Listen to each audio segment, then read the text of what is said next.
El presidente del Gobierno, Pedro Sánchez, recibe en el Palacio de la Moncloa al secretario general de la OTAN en un encuentro marcado por las presiones de la Alianza Atlántica y de Estados Unidos para que España eleve su gasto en defensa. Una reunión que paradójicamente carece de rueda de prensa posterior y de una agenda pública, aunque es evidente que los asuntos sobre la mesa serán precisamente los que más incomodan al Ejecutivo. España se mantiene como el último de los aliados en inversión en defensa. Nuestro país destinó en 2024 tan solo el 1,28% de su PIB en este ámbito, lejos del compromiso del 2% asumido en la cumbre de la OTAN celebrada en Madrid en 2022. Entonces Sánchez prometió alcanzar esa cifra en el año 2024, pero la realidad lo obligó a retrasar esa meta hasta 2029. Un aplazamiento que se suma a la prórroga de los presupuestos generales del Estado, lo que hace aún más complicado cumplir precisamente con ese objetivo. Mientras tanto, desde Washington no dejan de llegar mensajes contundentes. Donald Trump, en su regreso a la Casa Blanca, ha recordado la brecha entre el esfuerzo financiero de Estados Unidos y del resto de los aliados. El expresidente no solo exige que se cumpla con el 2% del PIB en defensa, sino que eleva la apuesta hasta el 5%, una cifra que para España parece resultar casi inalcanzable. Recuerden cómo a las horas de volver a la Casa Blanca, Trump enmarcó en nuestro país con el paquete de los BRICS. Sánchez, que se presenta como un referente en la lucha contra lo que llama una peligrosa internacional ultraderechista, se enfrenta ahora a una encrucijada. Este encuentro será unas horas después de que Gustavo Petro, su homólogo colombiano, haya agachado la cabeza ante Trump. Una corta guerra comercial entre Estados Unidos y Colombia que amenazaba con desencadenar una escalada de aranceles, pero que terminó en apenas 8 horas con un acuerdo que obliga a Colombia a aceptar sin restricciones la repatriación de inmigrantes. Veremos qué papel decide tomar ahora Sánchez, si la vía del enfrentamiento o la de Gustavo Petro. Mientras tanto, el presidente del Gobierno encara una semana complicada en lo político porque Sánchez insiste en ese polémico decreto ómnibus que no es más que un nuevo ejercicio de trilerismo político con el que tener varios titulares y tapar la debilidad parlamentaria. Y es que el Ejecutivo podría solucionar hoy mismo el problema llevando al Congreso la cuestión de las pensiones si solo se centrara en pensiones. Estamos ante un esperpento político y jurídico en el que querían colar el regalo de un palacete en París al PNV, medidas para facilitar la inquiocupación o, por ejemplo, la subida del IVA en los alimentos. Y como telón de fondo, la declaración de Álvaro García Ortiz ante el Tribunal Supremo tras acusar al colectivo de fiscales de querer socavar al Gobierno. En otras palabras, que el fiscal general del Estado se considera a sí mismo como un actor más del propio Gobierno. Las próximas 48 horas van a ser clave porque el tribunal decide si anula su nombramiento y un día después está previsto esta declaración por la filtración de datos reservados de la pareja de Isabel Díaz Ayuso. Gobernar se ha vuelto una tarea bastante imposible para Pedro Sánchez.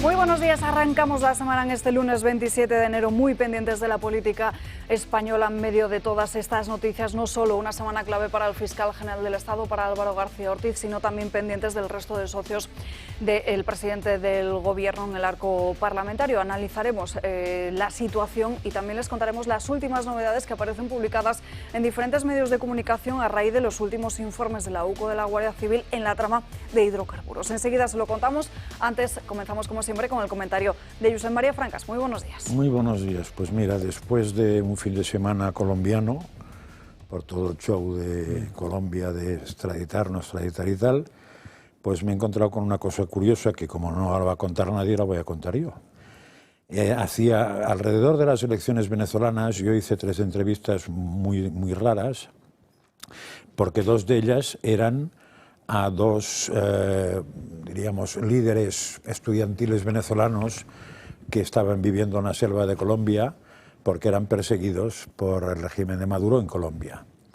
Y una tercera que fue al abogado, cuyo nombre es falso, porque el abogado vive en Caracas y no quería dar su nombre, de un capitán que se llama Añelo Heredia, que fue el 13, a final del 23, del año 23, lo cogieron el Ejército de Liberación Nacional colombiano, en Colombia, lo entregó a Maduro, a través, bueno, lo deportaron en base a una avioneta que lo llevó directo a Caracas y que sigue en una cárcel desde aquel momento con una herida en la pierna que no la ha curado nadie y sigue ahí hasta que se muera, con bastantes más disidentes del régimen, eso en Venezuela. No en el famoso edificio tal, sino en una cárcel que está allí.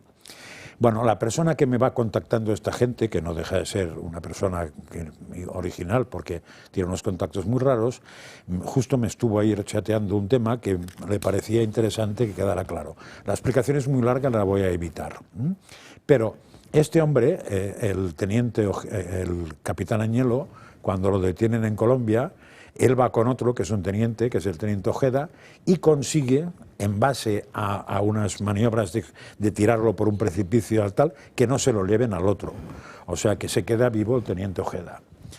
Y en cambio al capitán Añelo se lo llevan. El teniente Ojeda se queda vivo, pero dura bastante poco, porque le pegan un tiro poco después unos señores que obedecen, y eso es lo importante, a lo que se llama el tren de Managua. ¿Qué es el tren de Managua? Si no me equivoco, porque ya te digo que tengo un lío con esto, pues es un asunto muy simple. Tren de Aragua, no Managua, de Aragua. Aragua. Este es un ejército que tiene Diosdado Cabello fuera de Venezuela, que tengo la lista de países, hay 4.000, son 4.000 tíos, y están en sitios tan dispares como, bueno, Colombia, Chile, bastante más sitios, Ecuador, Perú, etcétera, y se dedican a perseguir a todos los disidentes que se han escapado, pegarles un tiro y pasarlos al otro barrio. Bueno, esto ahora mismo de estos tíos hay alguno ya detenido en Estados Unidos, hay algunos detenidos en Colombia, concretamente en Chile ahora mismo hay 23 detenidos del tren este de Aragua, he dicho, ¿no? Pero lo más interesante es que el que lleva esto es Diosdado Cabello y el segundo de a bordo es un chico que tiene un nombre pero que no sirve para nada ponerlo, pero que le llaman el Niño Guerrero, cuyo hermano fue deportado por Pedro Sánchez en junio del 24 a Venezuela. Eso es lo interesante. O sea, de toda esa historia, que es muy larga, se sacan dos conclusiones. Una, Pedro Sánchez es el único que ha deportado a uno de los de Managua, de los de Aragua, de este grupo, con lo cual al llegar a Venezuela, pues ya ni cárcel ni nada, o sea, honores militares, por decirlo así.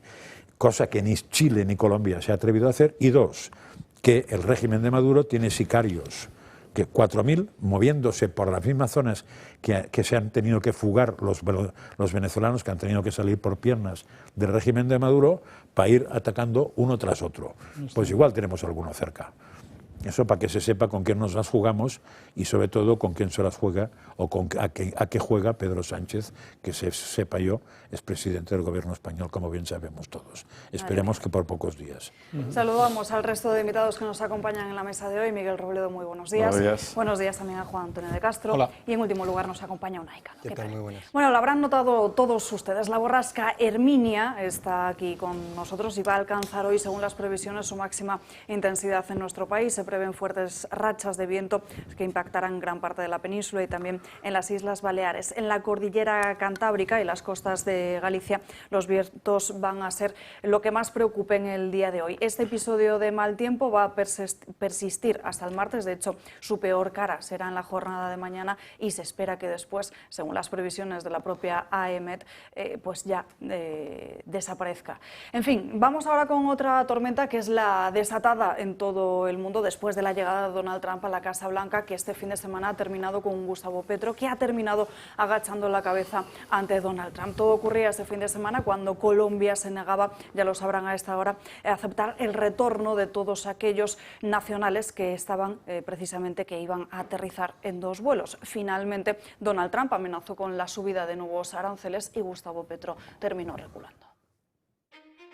Han sido unas horas tensas, pero finalmente Colombia ha cedido ante Trump. Hemos superado el impasse con el gobierno de los Estados Unidos. Seguiremos recibiendo a los colombianos y a las colombianas que retornen en condición de deportados. Washington anunciaba que Petro aceptaba finalmente las condiciones de una guerra comercial, calificada para muchos como la más corta de la historia. Todo comenzaba con este mensaje del presidente norteamericano en su perfil de la red de Truth Social. Trump se quejaba de que el gobierno de Petro no había permitido que un vuelo con un centenar de inmigrantes colombianos a bordo aterrizara en su país. Y todo en un intento de cumplir con su política de deportaciones masivas de los Estados Unidos. El presidente colombiano, Gustavo Petro, denunciaba a su vez en su perfil de X que el nuevo gobierno del republicano tratara a los suyos como delincuentes. Su negativa era recibida por Trump en forma de aranceles del 25% hasta el 50% en una semana a todos los productos que se importasen del país hispanoamericano.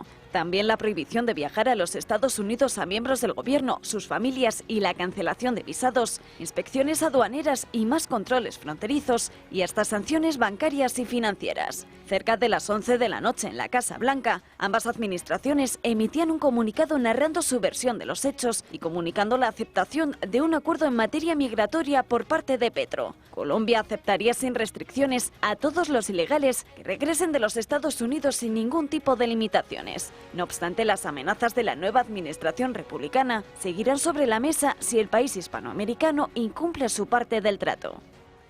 Y el que ha metido la pata este fin de semana ha sido Esteban González Pons. El dirigente del Partido Popular escribe un artículo de opinión en el periódico Las Provincias en el que se refería directamente a Donald Trump. Titulado "Una obispa, si quiero yo", González Pons elogiaba como precisamente esa mujer plantaba un discurso en una catedral de Washington acerca de la inmigración ilegal y también de la ideología de género. No solo eso, sino que el propio González Pons en este artículo decía: si Trump será un emperador, no lo niego, pero no el fundador del imperio. Su poder se fundamenta en el caos circundante, en la ley del más fuerte, que todavía mantiene en equilibrio al planeta. Se ha proclamado macho alfa de una manada de gorilas y nadie rechista. Santiago Abascal es uno de los únicos líderes de los partidos políticos españoles que ha criticado precisamente esa reacción, asegurando que a esta hora, todavía sea vicepresidente del Parlamento Europeo. Que este señor, dice Abascal, se vaya a hacer negocio con el gas ruso o se ponga a escribir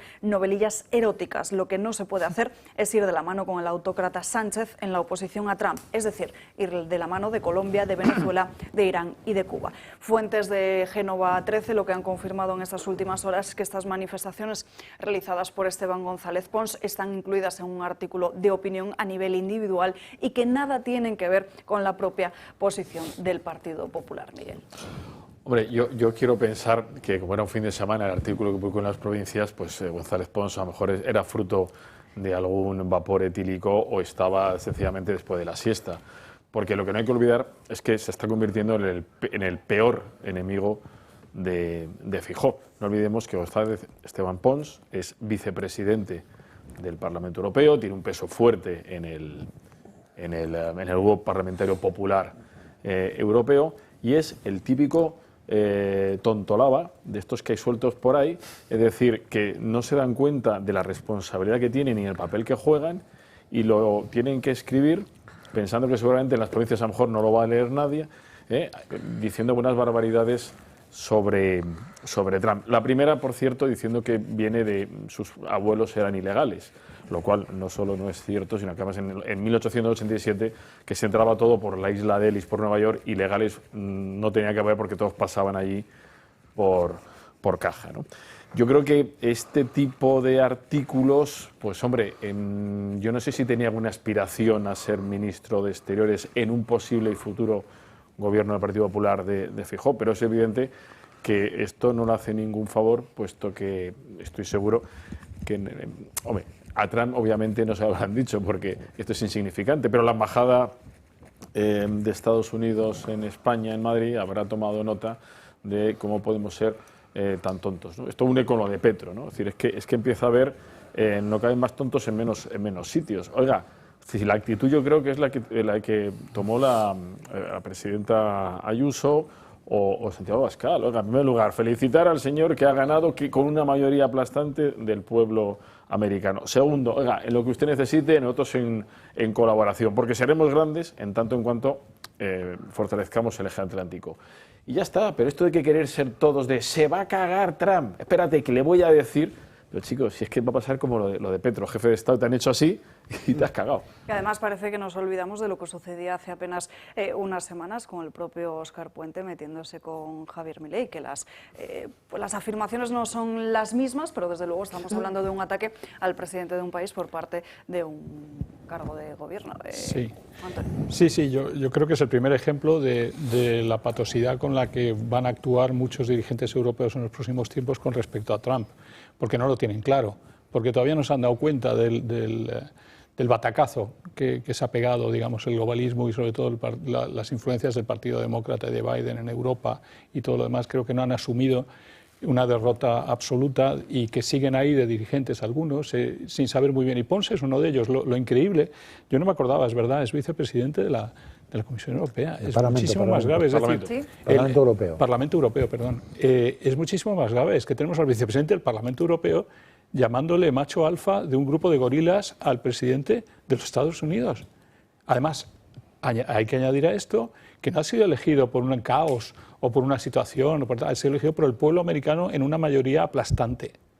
Entonces, ¿este señor es demócrata? Es la primera pregunta que hay que hacerse. La segunda, ¿qué hace este señor en el Partido Popular si hemos entendido bien al Partido Popular? Porque entonces seguramente no hemos entendido bien lo que es el Partido Popular, porque ahora empiezo a entender que hay personajes como este que tienen a su hijo en acento, mezclado con los negocios de los hijos de otros socialistas y que a lo mejor desde hace mucho tiempo están pensando de una manera muy diferente a lo que nos creemos muchos, que es el Partido Popular, ¿no? Entonces es que está claramente eso, es el desastre. Sí, pues es sobre todo, iba a decir sobre todo eso, creo que no hay nada que añadir, me parece, es patético, como decías, se ha perdido, no será jamás ministro, es decir, y Feijóo empieza a mostrar un poco lo que vamos a ver, o sí, bueno, no sé, creo. Óscar Puente aguanta. No lo sé. Yo creo que Feijóo empieza a mostrar un poco lo que le va a pasar al Partido Popular Europeo y al Partido Popular Español, que cada vez más van a ser más amiguitos de Trump, y es la lógica del destino, ¿no? Al Los igual que partidos sucedió conservadores.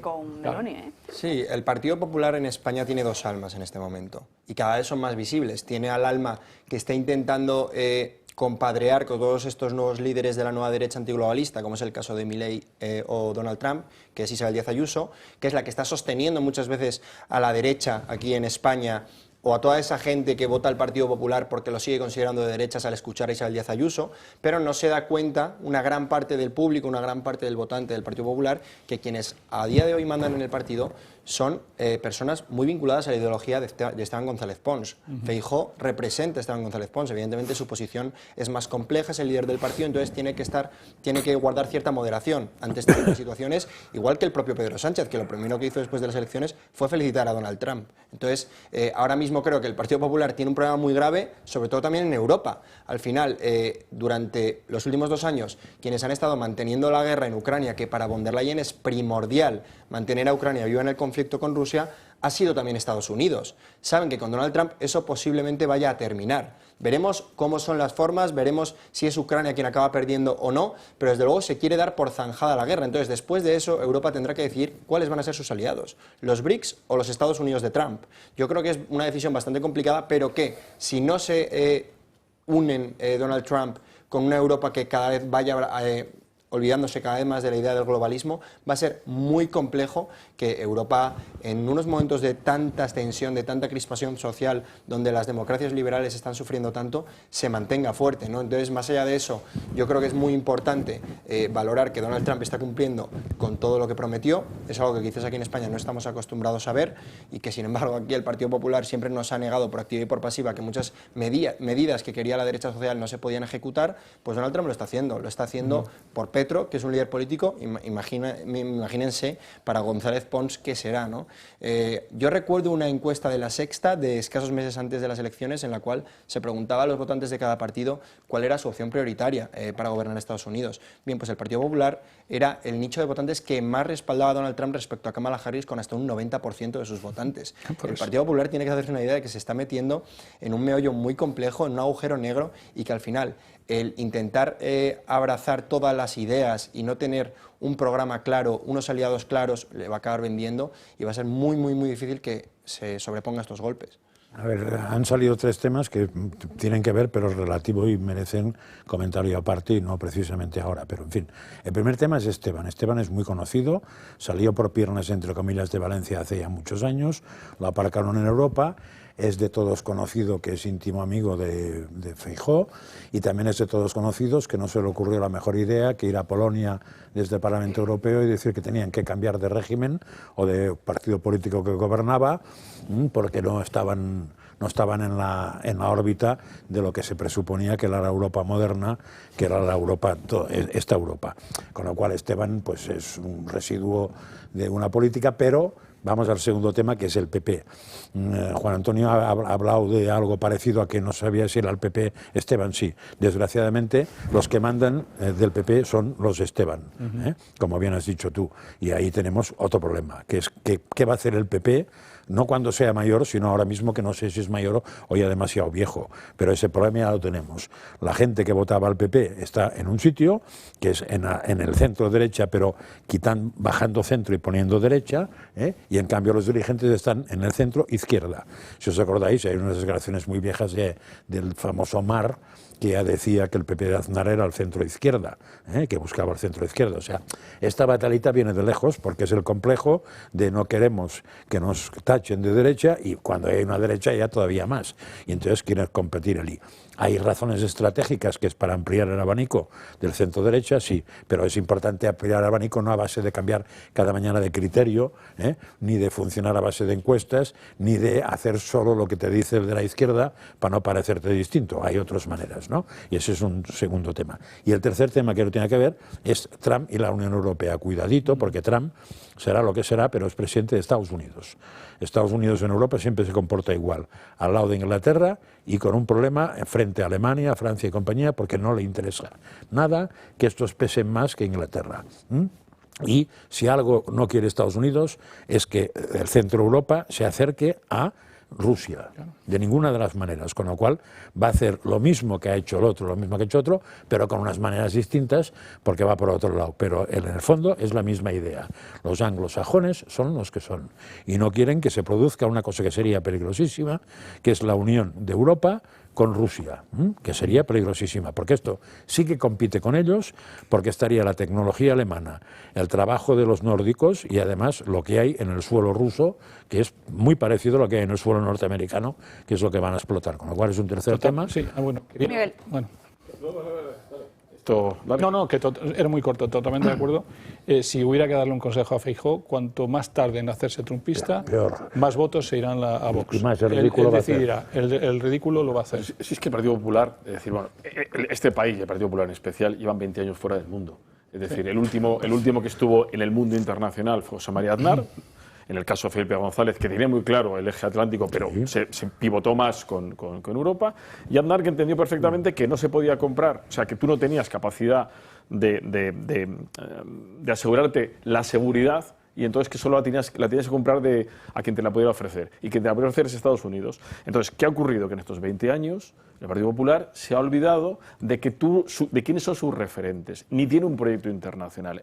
Su referente en Estados Unidos, el Partido Republicano, la Fundación Republicana, el Instituto Republicano, es decir, el Instituto Republicano era el referente. ¿Qué ocurre? Que de repente, insisto, el último es Aznar, que se entendía con lo de Chile, se entendía con Pastrana, se entendía con el PAN en México, y de repente empezamos a tener provincianos, y ahora estamos viviendo lo mismo, que no saben sus referencias. Oiga, Estados Unidos es clave, pero como es clave, o no hay conservadores en Colombia, o no los hay en Chile. Pero ¿qué ocurre? Que ese complejo de a ver si me van pues prefiero no decir nada de mi ley. Y mientras tanto, Pedro Sánchez, el presidente del Gobierno, insiste en esas alusiones veladas a Donald Trump. Y es verdad, tendrán al hombre más rico del mundo. Tendrán sus algoritmos trucados precisamente para desinformar y expandir bulos, tratar de convertir la democracia en una bulocracia. Pero en esa soberbia que él manifestó cuando decía eso, se le olvidó lo más importante. Y es que en democracia un bot no es un voto, un bulo no es un voto, un tuit no es un voto. Es una persona, un voto. Y en 2027 volveremos a ganar las elecciones en Canarias y en España a esa internacional ultraderechista. Y esta misma tarde el presidente del Gobierno, a las 5 en punto, según figura en la agenda del propio Palacio de la Moncloa, está previsto que Sánchez reciba al secretario general de la OTAN en un momento en el que, bueno, Donald Trump, ya lo sabemos, va a exigir un gasto mínimo en defensa, algo que por el momento España no ha cumplido ni parece que vaya a cumplir en los próximos años. Ni puede cumplir. Económicamente no tiene dinero, pero vamos a ver, pero no somos el país que va como un tiro, la economía más importante. La potencia europea. Claro, y luego nos temblamos y dice, somos superpotencia, esto va como un cohete, pero no quitéis, por favor, la subvención al transporte porque se nos monta un pollo. Somos la superpotencia, pero no podemos dar. Y somos los últimos, que no es ni bueno ni malo. El hecho es que somos los últimos en aportación a la OTAN. Entonces, ¿en qué quedamos? ¿O somos súper ricos, súper cohetes y súper máquinas y locomotoras, o somos unos mataos? Mira, somos los primeros en impuestos, somos los primeros en gasto público, somos los primeros en parados, somos los primeros en paro juvenil, somos los primeros en índice de pobreza, en eso somos primeros y campeones. En el resto somos una castaña, por no decir una cosa peor. Sánchez no se entera o nos considera, por supuesto nos considera tontos a todos los españoles, y es por eso por lo que habla así, pero es listo, el tío sabe, lo que pasa es que nos considera tontos, entonces nos limita estas tonterías contra Trump y tal, porque cree que con eso alimenta, pero bueno, se está quedando atrás porque los españoles son 1000 veces más inteligentes que él y él va a salir muy pronto. A ver, esto de 3 a 5 es un absurdo. Primero, hay que plantearse en España qué es lo que hacemos con la OTAN. La OTAN era la OTAN de todos, y se suponía que éramos todos socios, y ahora es la OTAN de Estados Unidos, sobre todo. Es decir, Estados Unidos se desliga en cierto modo y ahí a vosotros paguéis lo que queráis. Bueno, pues si pagamos lo que queremos, primero vamos a sentarnos entre todos a ver qué decidimos. Claro. Porque es que si al final somos nosotros los que pagamos, antes erais vosotros los que pagabais, ¿no? Bueno, pues ahora nosotros. ¿De acuerdo? Entonces vamos a cambiar los términos contigo. Y no te olvides que tenemos más de 500 millones de consumidores, o sea que no te pongas chulito con los aranceles, porque a ver si te vamos a contestar. Que hay una cosa que se llama represalias, y hay ciertos sectores que nos están exportando que si le pegamos un palo se hunden varias industrias importantes americanas. O sea que a ver si hablamos con tranquilidad del lado de Trump, eso desde luego. Pero lo de la OTAN también, no olvidemos, 0,1% de incremento del presupuesto español en defensa es 1.000 millones de euros. Y nos está pidiendo un esfuerzo, estamos casi en 2, no, estamos en 1,29, que pasemos a 3 o a 5. No, a 5. Si pasamos a 5, imaginaros, de 1,29 a 5, aquí estamos hablando de una barbaridad de 40.000 millones, 50.000 millones de euros. Y nuestras pensiones, y nuestra gente, y nuestros hospitales, y que para la ese educación. 5%, además, nuestro gobierno se ha comprometido para hacerlo en el año 2029, claro, que es dentro de 4 años, y tampoco existe ningún tipo de plan para poder alcanzar ese cifra. Se ha comprometido el 2%. Eso que dices tú, no el 5%. En el 22, cuando la cumbre de la OTAN en Madrid. Lo que es terrible es que como tenemos un gobierno de prácticamente todo el mundo corrupto y que no habla con la oposición, la política exterior se hace con la oposición, porque es un asunto de España, es del Estado, es de la monarquía, hay que hablar a nivel España.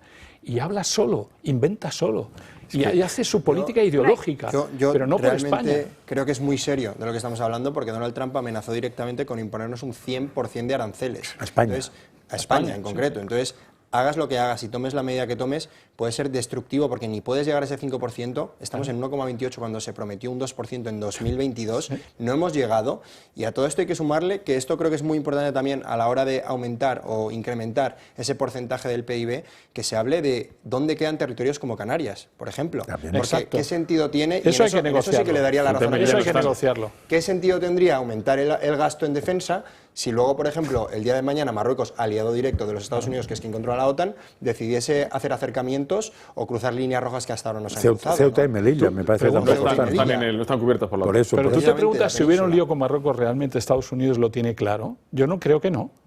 Creo que no tiene claro que nos defienda a nosotros. Por ley no le queda más remedio. No lo sé, pero a lo el mejor, tratado de la OTAN está clarísimo. Sí, pero a lo mejor es un país OTAN. Pero vamos a hacer también es verdad que hay un país OTAN, Turquía, que hace lo que le da la gana. Ya ha sido invadido Ceuta y mira, a lo mejor vamos a intentar hablar, vamos a hacer diplomacia. Cuidado, Si defendieron a Ucrania sin estar hagamos en la un poquito OTAN. de historia. Es decir, De Gaulle, presidente histórico de Francia, gran figura de Europa, era un tipo que en las conversaciones con Adenauer estaban siempre, porque Adenauer tenía muy claro que para salir de la Segunda Guerra Mundial, lo que haya supuesto, había que integrarse en esa OTAN que se estaba formando. Y lo que le decía siempre De Gaulle es, pero tío, que estos no te fíes de los americanos, claro, porque hemos tenido la crisis del canal de Suez, acordaros cuando Egipto, cuando Nasser decide nacionalizarlo, ingleses, hay unas escaramuzas, intereses ingleses y franceses, y Estados Unidos no fue. Y dice, y luego tuve yo, le decía de Gaulle a Adenauer, tuve el follón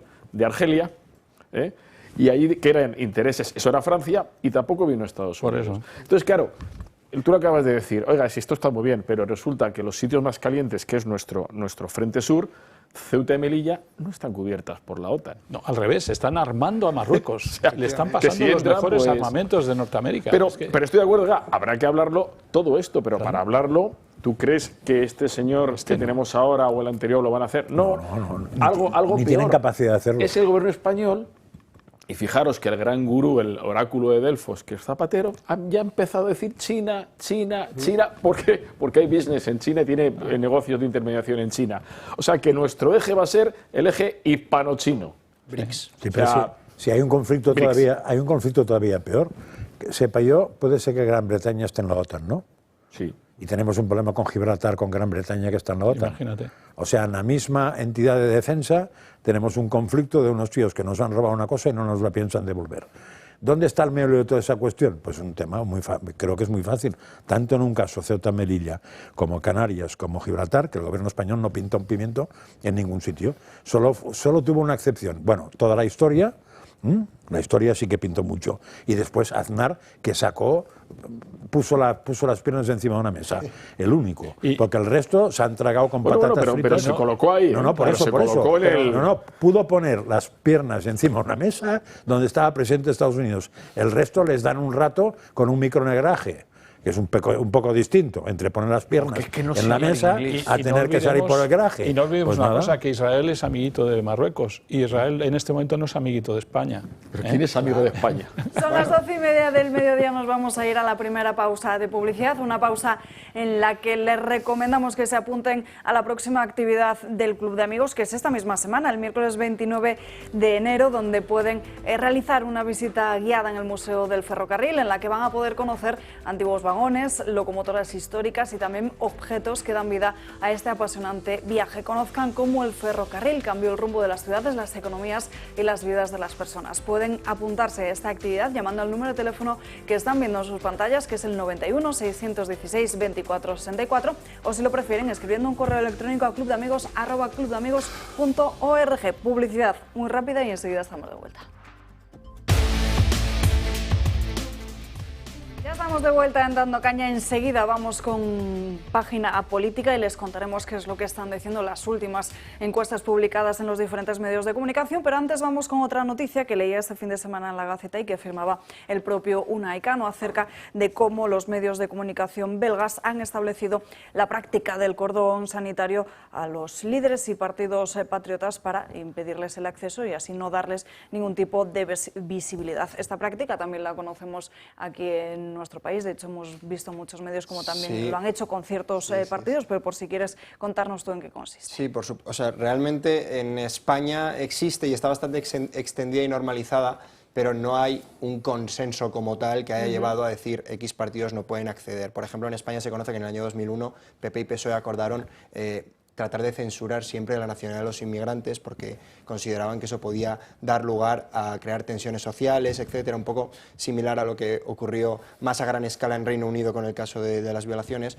Lo que pasa es que en Bélgica, en la principal capital donde está la sede de la Unión Europea, desde hace años sí que se llevó a cabo un plan entre el mundo periodístico y algunos partidos políticos del centro izquierda y el centro derecha para vetar toda interlocución en medios públicos y privados, que es lo que me parece lo más grave, que en medios privados también exista influencia gubernamental y se trate de imponer una serie de ideas para vetar a todos aquellos partidos que ellos mencionan que son de extrema derecha, pero que sin embargo todos sabemos a cuáles se refieren, ¿no? Partidos que no comulgan con ideas como el de la Agenda 2030, como el del globalismo y que simplemente miran por el bien de sus ciudadanos, quieren fortalecer la soberanía de sus naciones, quieren poner pie o intentar frenar la inmigración descontrolada que cada vez está afectando más y que en Bélgica además es uno de los países que más se ha sufrido, que ya hay barrios en los cuales prácticamente son no-go zones, no se puede ni andar por allí. Entonces me resultó bastante revelador, ¿no? Ver que ahora hay partidos allí en Suecia que empiezan a crecer pese a que existe un veto total en los medios de comunicación, pero gracias a Dios en un mundo globalizado empieza a notarse la influencia de fuerzas soberanistas, de figuras como Donald Trump, y pese a ello empiezan a crecer y ya están en torno a la segunda o tercera fuerza, o sea que es positivo. Que quizás también este tipo de prácticas sean una explicación un tanto viable de cómo las redes sociales también cogen un cierto impulso en lo que a debates políticos se refiere, dado que en muchos medios de comunicación no se tratan esos asuntos que estarían preocupando a muchos de los ciudadanos. En estos momentos comienza la rueda de prensa de Vox, la habitual de los lunes, para analizar la actualidad política. Si os parece, escuchamos al portavoz nacional del partido, José Antonio Fuster. Parlamentos autonómicos. Vox es un partido cohesionado y fuerte, que representa con lealtad y fidelidad a la palabra dada a millones de españoles. Estamos convencidos de nuestro discurso, muy convencidos. Estamos convencidos de lo que decimos y no tenemos 17 opiniones sobre los temas que más preocupan a los españoles, como sí que les ocurre a otros partidos, que son capaces de decir una cosa y la contraria el mismo día, casi a la misma hora. Nuestra maquinaria, lo demostramos, está engrasada para lograr sacar a Pedro Sánchez de la Moncloa y demostrar que existe, que hay una verdadera alternativa a toda su corrupción y a sus nefastas políticas. Y un tercer anuncio que también me honro en transmitir. Les anunciamos una querella, otra querella más contra este gobierno corrupto. En este caso, por su última corruptela, la que ha tratado de cometer a plena luz del día delante de todos los españoles, colándola en un decreto. Me refiero al Real Decreto trampa, en la que mezclaba la subida de las pensiones con regalarle un palacete del Estado en París a los separatistas del Partido Nacionalista Vasco. Un regalo de millones, un regalo millonario a los que trabajan cada día para acabar con España. No estamos, desde luego, de acuerdo con regalar nada a los que quieren acabar con España. Nuestros servicios jurídicos van a presentar una querella por los delitos de prevaricación y malversación contra el Consejo de Ministros. El delito se ha consumado, pues la transmisión, ex lege, eso sí, se ha producido. Dada la no convalidación del Real Decreto 9/2024, el Estado debe proceder a la inmediata recuperación de ese inmueble que pertenece a todos los españoles. Y si no se procede, que se atengan a las consecuencias. Por eso a la querella se van a sumar requerimientos a organismos, como la Dirección General de Patrimonio, que tiene la obligación de restituir de manera inmediata este inmueble al patrimonio de todos los españoles. Ya saben que nuestros servicios jurídicos han demostrado que son muy, pero que muy eficaces. Insisto, si no lo hacen, que se atengan a las consecuencias.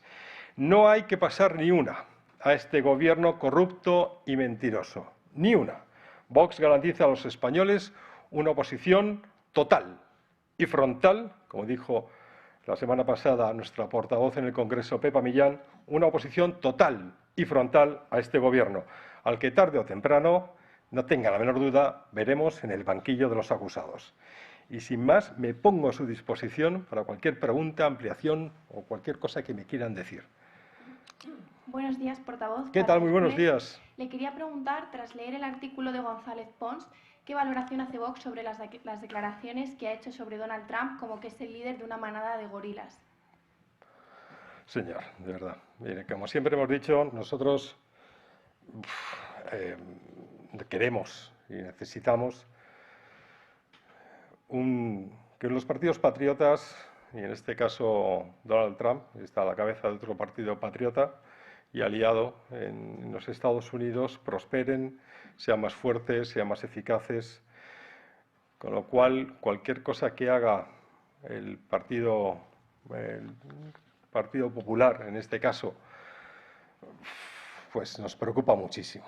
Es decir, mire, la victoria de Donald Trump ha sido una buena noticia, muy buena noticia, para todos los que llevamos años luchando contra la izquierda woke y contra la progresía nacional e internacional que en Europa representan populares y socialistas.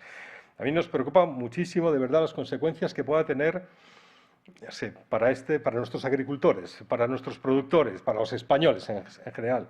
La responsabilidad de Pedro Sánchez, que en lugar de asumir sus errores, se ha autoproclamado, usted lo sabe perfectamente, el otro día, como el líder de la oposición a Trump a nivel internacional.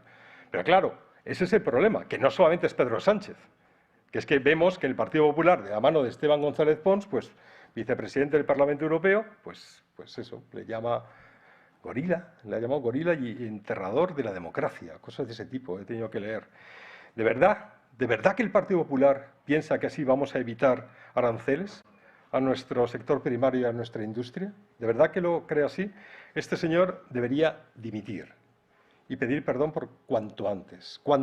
Pero si no dimite él, suponemos que la presidencia del Partido Popular le hará dimitir en las próximas horas, porque es un mensaje completamente equivocado, ¿no? Según dicen ellos, que no, pues es lo que tienen. Tienen un liderazgo en Europa que, una vez más, en vez de ponerse de parte de los españoles, pues se pone de parte de los delirios ideológicos de populares, de los socialistas y de una parte de los populares en Europa. Esto contrasta de verdad. Yo lo estaba viendo cuando lo leí ayer. Contrasta, fíjese, con lo que ha hecho Giorgia Meloni, nuestra socia, Fratelli d'Italia. Se sabe que Fratelli d'Italia y Vox somos socios preferentes. ¿Y qué ha hecho Giorgia Meloni? Conseguir que esos aranceles no afecten a los italianos. Pues ya vemos por dónde va el Partido Socialista, lo sabemos. Ellos no engañan, pero el Partido Popular pues se apunta a una estafa. Yo no sé. Antes de venir aquí he leído un tuit de Santiago Abascal, un post que dice, y creo que está muy bien dicho, dice que este señor se vaya a hacer negocios con el gas ruso o se ponga a escribir novelillas eróticas referente a González Pons. Pero lo que no se puede hacer es ir de la mano con el autócrata Sánchez en oposición a Trump. Es decir, ir de la mano de Colombia, de Venezuela, de Irán, de Cuba, Venezuela. ¿Qué pasó el otro día en el Parlamento Europeo? Que rectificaron y ya no, el Partido Popular y el Partido Socialista ya no pidieron que Edmundo González Urrutia sea el presidente legítimo de los venezolanos. Estas son las consecuencias que tiene. O sea, decir, que el Partido Popular se lo haga mirar, de verdad. Se lo haga mirar. Hola, buenos días. ¿Qué tal? Muy buenos días. Dos preguntas. En primer lugar, hoy se publican los vuelos que realizó Pedro Sánchez en el Falcon. No sé si podría hacernos una valoración sobre ello. Y, en segundo lugar, sobre el tema de los aranceles y Trump. Ayer ya hizo un primer amago imponiéndoselos a Colombia, que finalmente parece que no ha sido así, pero no sé si considera que el sector primario español debe temer esos aranceles más allá de lo que pueda estar sucediendo con legislación europea. Muchas gracias. Vale, empiezo por la última. El sector primario español lo que tiene que hacer es tener confianza en un partido como Vox. Un partido como Vox que cuando llegue, y va a llegar al gobierno, lo que hará será una política de soberanía nacional y de demostrar que merecemos y somos una nación que tiene que ser respetada en el mundo.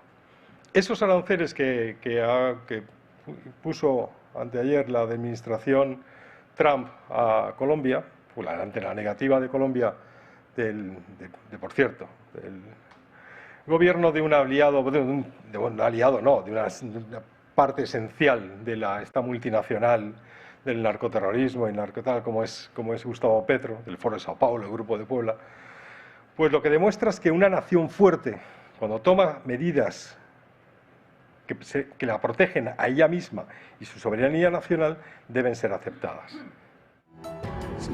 Prosigue esta rueda de prensa de José Antonio Fuster, ya lo han escuchado, su valoración también acerca de ese posicionamiento de Esteban González Pons, al que le pide que presente cuanto antes su dimisión o si no que el Partido Popular le haga dimitir. Al mismo tiempo hemos conocido como una noticia de última hora, lo anunciaba el propio Fuster, esa querella que Vox va a presentar contra el gobierno de Pedro Sánchez por el decreto ómnibus del que vamos a hablar en estos momentos. No están dispuestos, dice Fuster, a pasar ni una a Pedro Sánchez. Sin embargo, el gobierno en estos momentos parece estar dispuesto a intentar convencer a los de Junts para hacer cambiar su opinión de la que tenía la semana pasada el partido de Carles Puigdemont en el Congreso de los Diputados cuando tumbó precisamente ese llamado decreto ómnibus, que era un batiburrillo de diferentes cosas que no tenían nada que ver entre sí. El Español publicaba esta misma mañana cómo hay fuentes de diferentes socios parlamentarios que consideran que si finalmente ese decreto no se presentan esas cosas cada una de forma individual y por separado, significará cara que la votación de ese decreto ómnibus venga a significar lo mismo que una cuestión de confianza. Pero en fin, este fin de semana hemos visto al presidente del Gobierno, a Pedro Sánchez, hablando sobre el posicionamiento del Partido Popular, que era más o menos lo que nos imaginábamos que iba a hacer el propio Partido Socialista, dirigir el foco hacia el Partido Popular. Lo ha hecho en el Congreso del Partido Socialista en Canarias, donde, por cierto, Ángel Víctor Torres ha vuelto a ser elegido como el secretario general de los socialistas canarios con un 78% de apoyo. El presidente del Gobierno, también secretario general, ha asegurado que va a buscar votos hasta debajo de las piedras para aprobar todas las medidas que incluía el decreto ómnibus. En un Parlamento tan fragmentado como el que tenemos, yo voy a buscar votos y apoyos hasta debajo de las piedras para revalorizar las pensiones a nuestros jubilados y jubiladas. Voy a buscar votos hasta debajo de las piedras para que los jóvenes tengan transporte público gratuito. Y voy a buscar votos hasta debajo de las piedras para que los afectados en La Palma y en Valencia tengan las ayudas que merecen y necesitan. Y mientras tanto, la portavoz del grupo parlamentario de Junts en el Congreso, Míriam Nogueras, ha concedido este fin de semana una entrevista al Nacional.cat, donde advierte que va a haber un gran problema si el Ejecutivo de coalición vuelve a presentar otro decreto ómnibus sin que se produzca antes, sin que antes esté consensuado. Si el Gobierno de Sánchez vuelve a presentar, dice, un real decreto con medidas que no son del consenso, quizás alguien sí tenga que explicarle a este señor cómo funciona la película, porque entonces sí creo, dice Míriam Nogueras, que tendremos todos un gran problema. Ese es el titular en el Nacional.cat. Sí, yo ya dije en su momento que eso va a depender del famoso relato. O sea, aquí ahora hay la batalla mediática, Sánchez lo que intenta pasar la pelota a la oposición de que eso no funcione, aunque sepamos que es mentira. Si consigue que llegue ese relato, pues entonces el que va a tener un problema es el PP. Si no consigue que llegue este relato, yo creo que ahora mismo no lo está consiguiendo. De hecho, el PP se ha movilizado para poder explicarlo, pero ya veremos, ya veremos. De todos modos, yo este fin de semana le propuse a José Ramón Riera una cosa que me dijo que no se puede hacer, pero es una lástima que no se puede hacer, con datos fijos, que es en el decreto. Sí. Había un tema que era unas ayudas, ¿no? Las ayudas fundamentalmente una, que era la que está picando más, que es el tema de las pensiones. No olvidemos que en teoría en España hay un pacto para que no sea motivo de política las pensiones, pero que se lo salta todo el mundo desde hace tiempo. Y las pensiones iban a subir, la cifra que iba a subir, que era no sé cuánto era, un 2 y pico %, ¿no? Pero claro, había otro tema, que era el tema de los impuestos. Entonces a mí me gustaría saber, pero me dice José Ramón que no se puede calcular, que es para el jubilado medio, para coger un dato de pensiones, cuánto le sube la pensión al jubilado medio y cuánto le sube el coste de tener que aguantar la subida del IVA de alimentos y electricidad. Y no te olvides también de esa subida de los medicamentos, que antes no tenían que pagar. Pues eso tampoco ya no lo sabe. O sea, igual resulta que en el decreto salen peor parados los jubilados. Y si eso es verdad, habría que decirlo. Entonces José Ramón me dice que así como es muy fácil con datos objetivos saber la pensión media en España, porque está calculada, no es fácil saber un jubilado qué le cuesta la luz a un jubilado, ni qué le cuesta los alimentos a un jubilado. Entonces tendría que hacer tantas suposiciones que al final sería muy criticable todo el método. Pero sería muy interesante pensarlo, porque había cal y arena. Igual resulta que las dos cosas se equilibraban o que no es lo que nos intentaban vender. Yo es que voy a la mayor. Es decir, me parece una tomadura de pelo todo esto, es decir, porque esto no viene de Sánchez, que se ha subido al carro con esta ley ómnibus, pero que estos, acordaos que eran las leyes de acompañamiento que había con Felipe, con Aznar, con Zapatero, que llegaba a mes de diciembre y te metían en una ley para que aprobase el Congreso 52, 60 o las que fueran absolutamente dispares. Es cierto que en este caso es mucho más cantoso, que el contexto es mucho más encrispado, enconado y cabreado. Pero la mayor es que habrá que acabar con este mecanismo, con esta herramienta que permite que se meta en una votación 32 cosas donde se juntan churras con merinas. Ese es el gran problema. A partir de ahí, pues todo lo demás es parte de este pseudofraude o fraude de ley permanente en el que estamos, que nos están metiendo pues por todos lados. Pero eso ya ha sido, no ha hecho falta que viniera el decreto ómnibus, lo han hecho con todos los reales decretos. De todos modos, yo el otro día sí que este fin de semana me he dado cuenta de que cuando estábamos hablando de la inconstitucionalidad del tema, creo que yo no hablaba del decreto ómnibus, sino que hablaba de la llamada ley de acompañamiento, que es lo que había antes. Eso. Entonces el Constitucional se carga la ley de acompañamiento y entonces se inventan, se inventan el decreto ómnibus. ¿Por qué? Porque el gobierno actual no tiene presupuestos. Desde que es gobierno no ha podido aprobar unos presupuestos, con lo cual cualquier modificación la tiene que meter en el decreto ómnibus. Y sobre el decreto ómnibus, como tú decías, Alba, no hay una declaración de anticonstitución o de inconstitucionalidad, sino de no normalidad. Una técnica poco, débil y poco recomendable. Tiene un nombre, pero en fin. Pero legal. Claro, yo lo que creo es una cosa, que es que técnica poco recomendable. Creo que teníamos que pedirle a los juristas que se sienten un momentito a ver lo que podríamos llamar hoy leyes minadas. Para mí son leyes que vean una mina dentro, le meten minas dentro. Y lo está haciendo este gobierno desde el principio. ¿Hasta qué punto?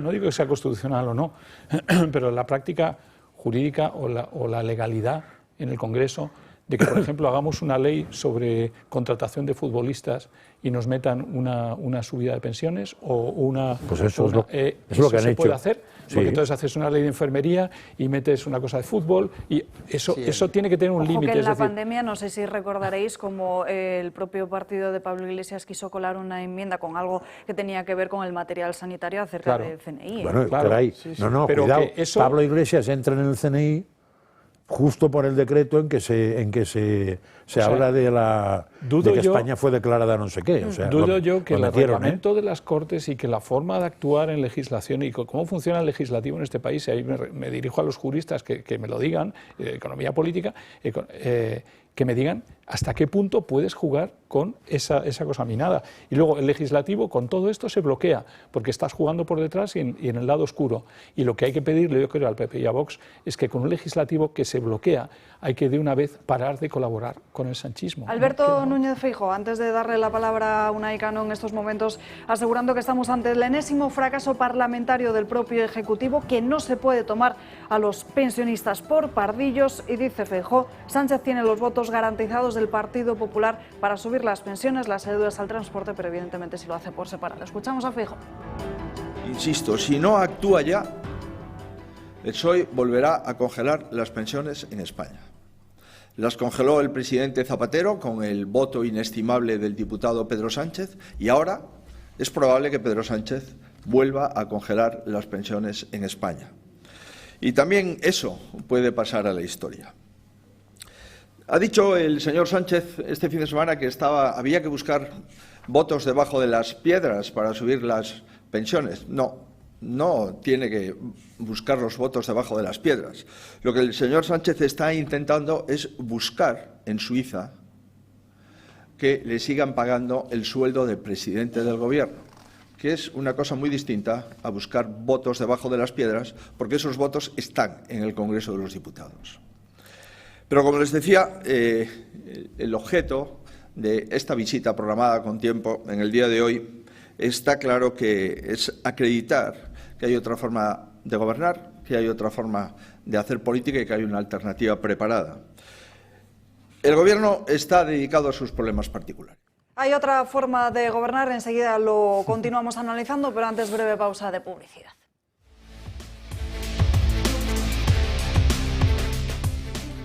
Ya estamos de vuelta en Dando Caña, nos vamos acercando a la 1 en punto de la tarde del Ecuador de este programa. Comentábamos antes, teníamos el debate sobre la debilidad parlamentaria del Gobierno y es interesante también enfocar precisamente esta conversación en base a las últimas encuestas que hemos conocido de GAP3 y del diario El Debate de este fin de semana, que pronostican qué es lo que sucedería en nuestro país si se produjesen unas elecciones generales. Veamos precisamente qué es lo que dice el sondeo de GAP3 para PC, que muestra cómo el Partido Popular ganaría estas elecciones, lo haría con 151 escaños, por detrás estarían los socialistas con 109, Vox que subiría hasta los 44 y Sumar que se desplomaría hasta los 11. Interesante es ver la suma de populares y los de Abascal, 195 escaños que imposibilitaría la repetición del actual ejecutivo Frankenstein. Por otro lado, ¿qué es lo que dice la encuesta de Target Point para El Debate? publicada en el día de ayer, pues el mismo panorama que pronostica precisamente la de ABC, aunque con menos estimación para el Partido Popular y más para el PSOE y para Vox.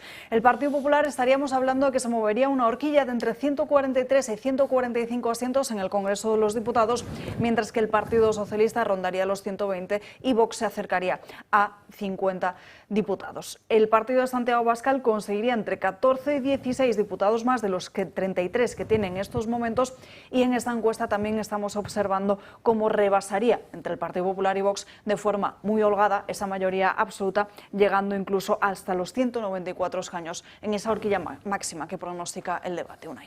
Bueno, sí, yo creo que son cifras históricas para la derecha. Difícilmente desde la transición se ha visto en democracia, ¿no?, que dos partidos políticos de la misma línea aparente sumen casi 200 escaños. Ni siquiera, difícilmente se ha visto esto en la izquierda, ¿no? Es una oportunidad única. Creo que Pedro Sánchez en estos momentos está contra la espada y la pared, porque por un lado tiene a Junts constantemente tumbándole todos los decretos ley y todas las leyes, los presupuestos que está intentando llevar a cabo, pero por el otro también tiene unas investigaciones judiciales que parece que cada vez ponen más el cerco sobre él, y tampoco tiene la alternativa de acudir a una jornada electoral, porque en estos momentos, aunque es cierto que el PSOE parece que resiste, no tiene partidos con los que pactar en estos momentos, ya que esa guerra que parece que se va a librar próximamente entre Sumar y Podemos va a acabar desgastando y dividiendo, parece ser, a la izquierda, y no se va a traducir desde luego en más escaños. Y por no hablar del panorama internacional en el que Pedro Sánchez cada vez está solo. A partir de febrero seguramente también pierda un aliado importante en Alemania, por lo tanto la situación es desoladora. Como apunta a lo que hemos comentado de la ley Ómnibus, creo que el PP y Vox han hecho bien en votar no, como era evidente. Hace unos escasos meses votaron que sí a una normativa que también aparentemente era una cosa, y luego, si no me equivoco, provocó la liberación de un etarra. Entonces está bastante claro que en estos momentos, y viendo la situación en la que está Sánchez, todo lo que pueda ser votar no es mejor llevarlo a cabo. Creo que no ha quedado claro, habéis hablado del relato, y es muy importante matizar qué había incluido en ese paquete de medidas que se ha intentado ocultar. Eran cosas como favorecer o ayudar a todos aquellos que opten por vías como la inquiocupación, un impuestazo energético y bancario que recientemente había sido tumbado incluso por el PNV, penalizaciones a los propietarios, subvenciones a la inmigración ilegal, blindar el monopolio de Correos, otra empresa que también ha tomado el gobierno, más intervencionismo empresarial en OPAs, impuestazo a trabajos subiendo impuestos a los salarios, obligar a empresas a devolver las ayudas si han tenido que despedir en algún momento por la situación crítica del país, dar poderes a la CNMC para poder hacerse con el control aún más de las redes sociales, que es una de las cosas que hemos comentado que cada vez temen más en el gobierno, que están perdiendo el relato también entre la gente joven, algo que antiguamente en la izquierda tenían bastante controlado, y sobre todo lo que más ha impactado, ¿no?, que es ese palacete para el PNV, querer ponerlo al mismo nivel de las ayudas para las víctimas de la DANA, ¿no? Es algo distópico que creo que es importante matizar y dejar claro. Yo creo que todos esos puntos es lo que intentan, pero las olas son imparables. Cuando hay una ola, ya por mucho que intentes, por mucha ley que intentes, por muchas narrativas que quieras añadir, las narrativas se hacen al principio y si funcionan, mantienen, pero cuando la ola las tumba, no recuerdo ninguna narrativa que se haya recuperado. En política, alguna narrativa que alguien vaya perdiendo y la recupere, de verdad. El fallo del otro. Pues. Entonces están intentando meter un montón de leyes para recuperar narrativas y otra historia que se ha acabado, la ola se lo lleva. Veo dos encuestas con un crecimiento tremendo de Vox, porque en una hablamos del 50% casi de crecimiento de esto, y en la otra 35%, o sea, entre 35 y 50% más de lo que tenía. Y un Partido Popular que se estabiliza más o menos, pero si sumas Partido Popular y Vox, llegan al 56% de los diputados. Casi ya camino del 60% de los diputados. En una situación de una España así, en la que todas las encuestas nos dan que la mayoría absoluta de este país es contra este gobierno, ¿qué va a hacer el gobierno? Pues yo creo que lo tengo claro.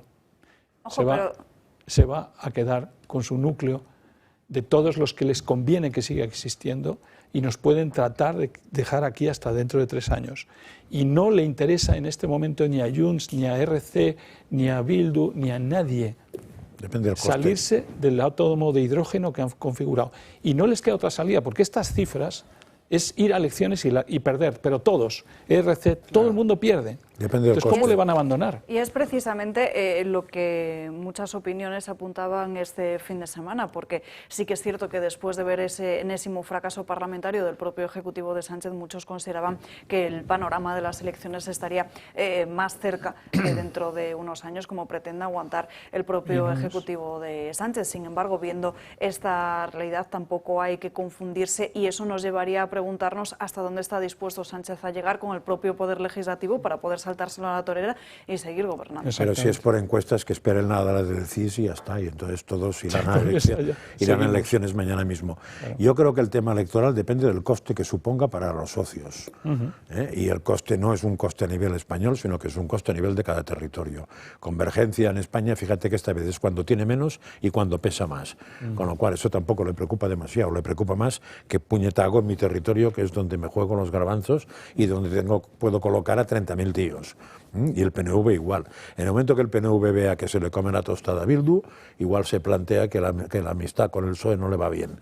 Y Convergencia o Junts absolutamente igual. O sea, esto no. De todos modos, esas encuestas no creo que sean muy lejanas, al menos en datos relativos a las que había antes de las últimas elecciones.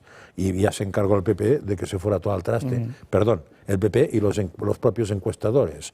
O sea, que no nos fiemos un pimiento de las encuestas, porque el PP es capaz de cargárselo con la chica que tenían con Pons, que llueve sobre Meau, perdón, que mea sobre Meau, no, porque es que mea fuera de Tiesto normalmente, y a Meau entonces, o la chica esta de Extremadura, no me acuerdo cómo se llama, la Guardiola, lo resuelven fácil con decir que Vox es asqueroso, es no sé qué, porque acordaos que hay un dogma establecido, supongo que hoy igual el dogma desaparece, pero es un dogma que todo el mundo usa.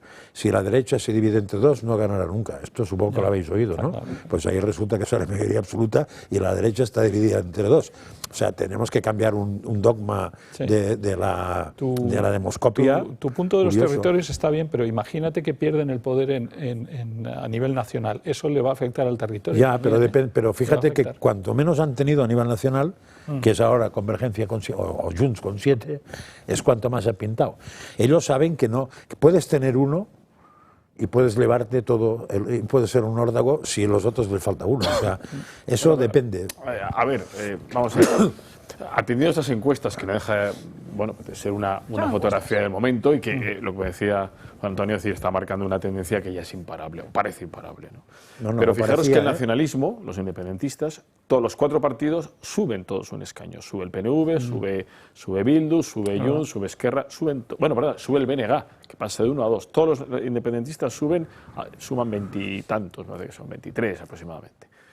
Luego hay esto nos abre, en el mundo de las hipótesis que tanto nos gusta, hay que jugar al ajedrez, nos abre una primera fecha, que podría ser por la primavera, ¿no?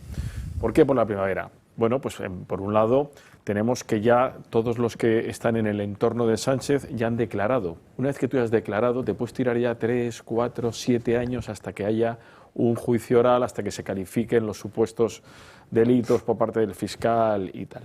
Y también sería una manera estoy viendo las encuestas, estoy viendo la tendencia, estoy viendo la ola, vamos a intentar salvar los muebles, paremos la sangría y ya veremos. Pero luego hay un segundo escenario, que es recordar que en primavera del próximo año son las andaluzas. Es la territorial más importante del Partido Socialista, es un momento de movilizar. Ahora tenemos a la vicepresidenta al frente, que por lo menos, es más populista que Espadas y lo que teníamos, y más animado lo teníamos Espadas, y en ese momento, recordar que cuando el PSOE ha juntado siempre las nacionales con las andaluzas, ha obtenido sus mejores resultados. Bien es cierto que hay un pequeño problemilla, que es que las encuestas dan a Juanma, le dan mayoría absoluta, pero aún así podrías tener un mejor resultado para salvar. Y luego ya, claro, las que nos llevan justo dentro de 2 años y pico, en el 27, a las elecciones, mayo, junio del 27, a las elecciones. Yo creo que sí. Pero el PSOE ahora depende más de Cataluña, ¿eh? Antes dependía de Andalucía y ahora el PSOE depende más de Cataluña. Pero fijaros, los nacionalistas que decís vosotros, es verdad que mucho depende de ellos, pero fijaros que ellos pueden estar sin España, entre comillas, sin los partidos españoles. Es decir, PNV y Bildu, oye, vamos a ventilarnos esto. Esquerra y Junts, oiga, vamos a pastorearlo nosotros. Es decir, esto de España y tal, que estos sigan con su historia. Con lo cual, ¿les afecta? Sí, pero tienen capacidad de pastelear entre ellos sin necesidad de un tercero. Si quieren, sí. Pero ¿quién les da más ventajas? ¿El Partido Socialista? ¿Sánchez les da más? Contra el PP siempre suben. Les da más que con el el PP. PSOE siempre bajan. Pero llega, esto es lo de quién se come mi queso. Es así de fácil. Que llega un momento en que decir, oiga, bien, pero es que nos estamos comiendo el queso. Habrá que salir a mar abierto, porque claro, estamos en la dársena y llega un momento en que vamos a acabar repartiendo ahora miseria. saben, en Cataluña, yo el País Vasco entiendo mucho menos que de Cataluña, que entiendo poco, pero lo único que se sabe en Cataluña es que todo lo que hagas para la autonomía se lo lleva un tal señor Illa, que no pertenece, al menos oficialmente, ni a Junts ni a Esquerra, pertenece al PSC. Otra cosa es que, de hecho, se parezca mucho a Junts y sobre todo a Esquerra, pero de derecho no, es otro partido. Con lo cual, los otros dos, todo lo que le arranquen al gobierno, pueden no comerse un rosco, porque lo va a administrar el tal Salvador Illa, que además está consiguiendo una cosa que Convergencia intentó siempre y no consiguió siempre, que es comerse todas las empresas, porque no consiguió ni la Caixa. Yo creo que el PSOE tiene un problema muy serio en aquellas comunidades autónomas en las que el PP tiene mayoría absoluta y no depende de Vox, porque al final lo que hemos visto en esta última campaña nacional, en las elecciones pasadas del 23, fue que la campaña se basó en criticar el riesgo que podía conllevar la llegada de la ultraderecha al gobierno. Imagínense a Ortega Smith de vicepresidente, ponían ejemplos y también les ayudó evidentemente que el PP comprase el argumento y tratase de desvincularse de Vox en vez de gestionar un poco mejor esa posible alianza que se iba a llevar a cabo después de las elecciones si se sumaba, ¿no? Y en este sentido se está viendo, en Madrid ha habido más de una elección en la cual Isabel Díaz Ayuso ha logrado la mayoría absoluta y en Andalucía la tendencia parece que va a ser bastante similar. Juanma Moreno entró con el apoyo de Vox y Ciudadanos, posteriormente no los ha necesitado y la sensación es que lejos de caer en las encuestas cada vez sube más, los andaluces están muy contentos con él, entonces por muy cara conocida que pueda ser María Jesús Montero, por muy histriónica, por muy carismática, por muy todo lo que podamos decir, al final es un hecho que dificulta mucho la tarea de señalar a Juanma Moreno como un radical y de tratar de confrontar, que es en lo que se está basando las campañas del Partido Socialista en los últimos años. Y encima tiene la carga de los SERE, que por mucho que ahora el Constitucional, que llevan años minando para tomarlo, ahora está intentando de esconder, todos los andaluces saben que existió ese escándalo y que se llevó a cabo, ¿no? Yo tengo bastante interés de cara a una posible jornada electoral que creo que se va a dar este año, sinceramente, creo que no van a esperar el que viene porque va a ser imposible, en ver, en caso de que se llevasen a cabo objetivamente y correctamente lo que se está viendo en las encuestas, si el Partido Popular preferiría antes llegar a un acuerdo con Vox o depender del PNV y de Junts, que creo que tal y como predicen algunas encuestas, podría ser viable, ¿no? Alcanzar una mayoría con estos partidos nacionalistas. Creo que eso es bastante interesante, bastante revelador. Creo que podría ser también el fin del Partido Popular, ya que al final estaría dando a Vox toda la oposición conservadora, y ya se ha visto en otros países como Francia que no ha funcionado, pero me resulta interesante qué va a ocurrir en ese sentido. Hay otro peligro que es el PSOE, La llegada de Trump es otro peligro. La llegada de Trump Partido cambia un Popular poquito. nunca ha querido referirse a esa cuestión en otras campañas electorales.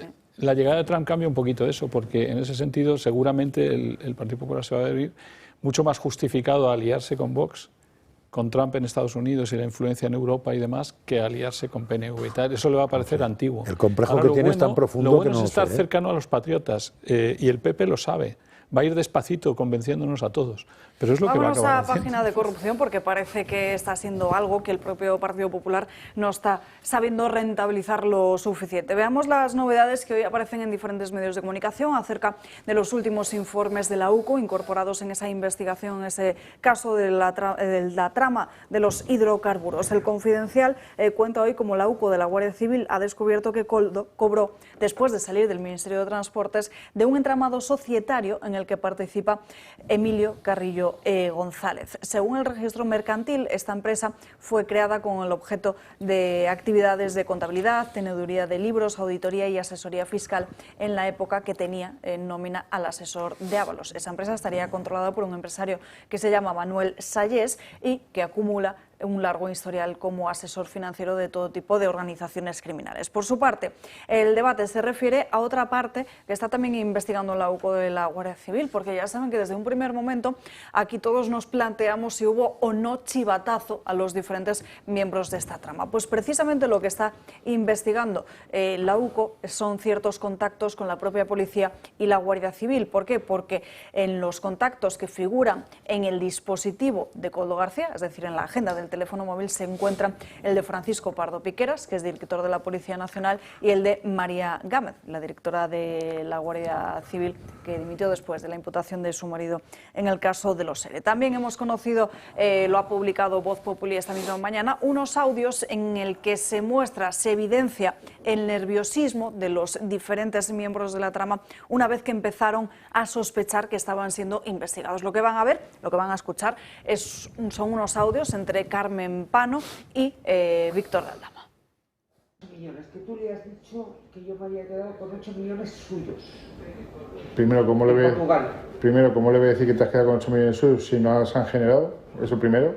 Y segundo, ¿de dónde te has quedado 8 millones si no se han generado? Quiero decir, yo lo único que he dicho, y te lo he dicho a ti, un día que estuvimos en una conversación en el IFEMA, es que la transferencia famosa, que los cheques famosos de los 3 millones de euros que se hizo para Metaway, que se volvieron a ingresar porque no se hizo la compra, exacto, que se quedaron en Lucinala, es de lo que Javier Cillán, ¿vale?, decía que tú habías desviado para uno y para otro. Y yo he dicho que tú a mí me habías dicho que cada movimiento y cada céntimo de esas transferencias habían ido a cosas que te habían pedido. Que sí, que es verdad que alguna transferencia podía haber sido algo que habías pagado tú, pero que podían haber sido 50 o 60.000 euros.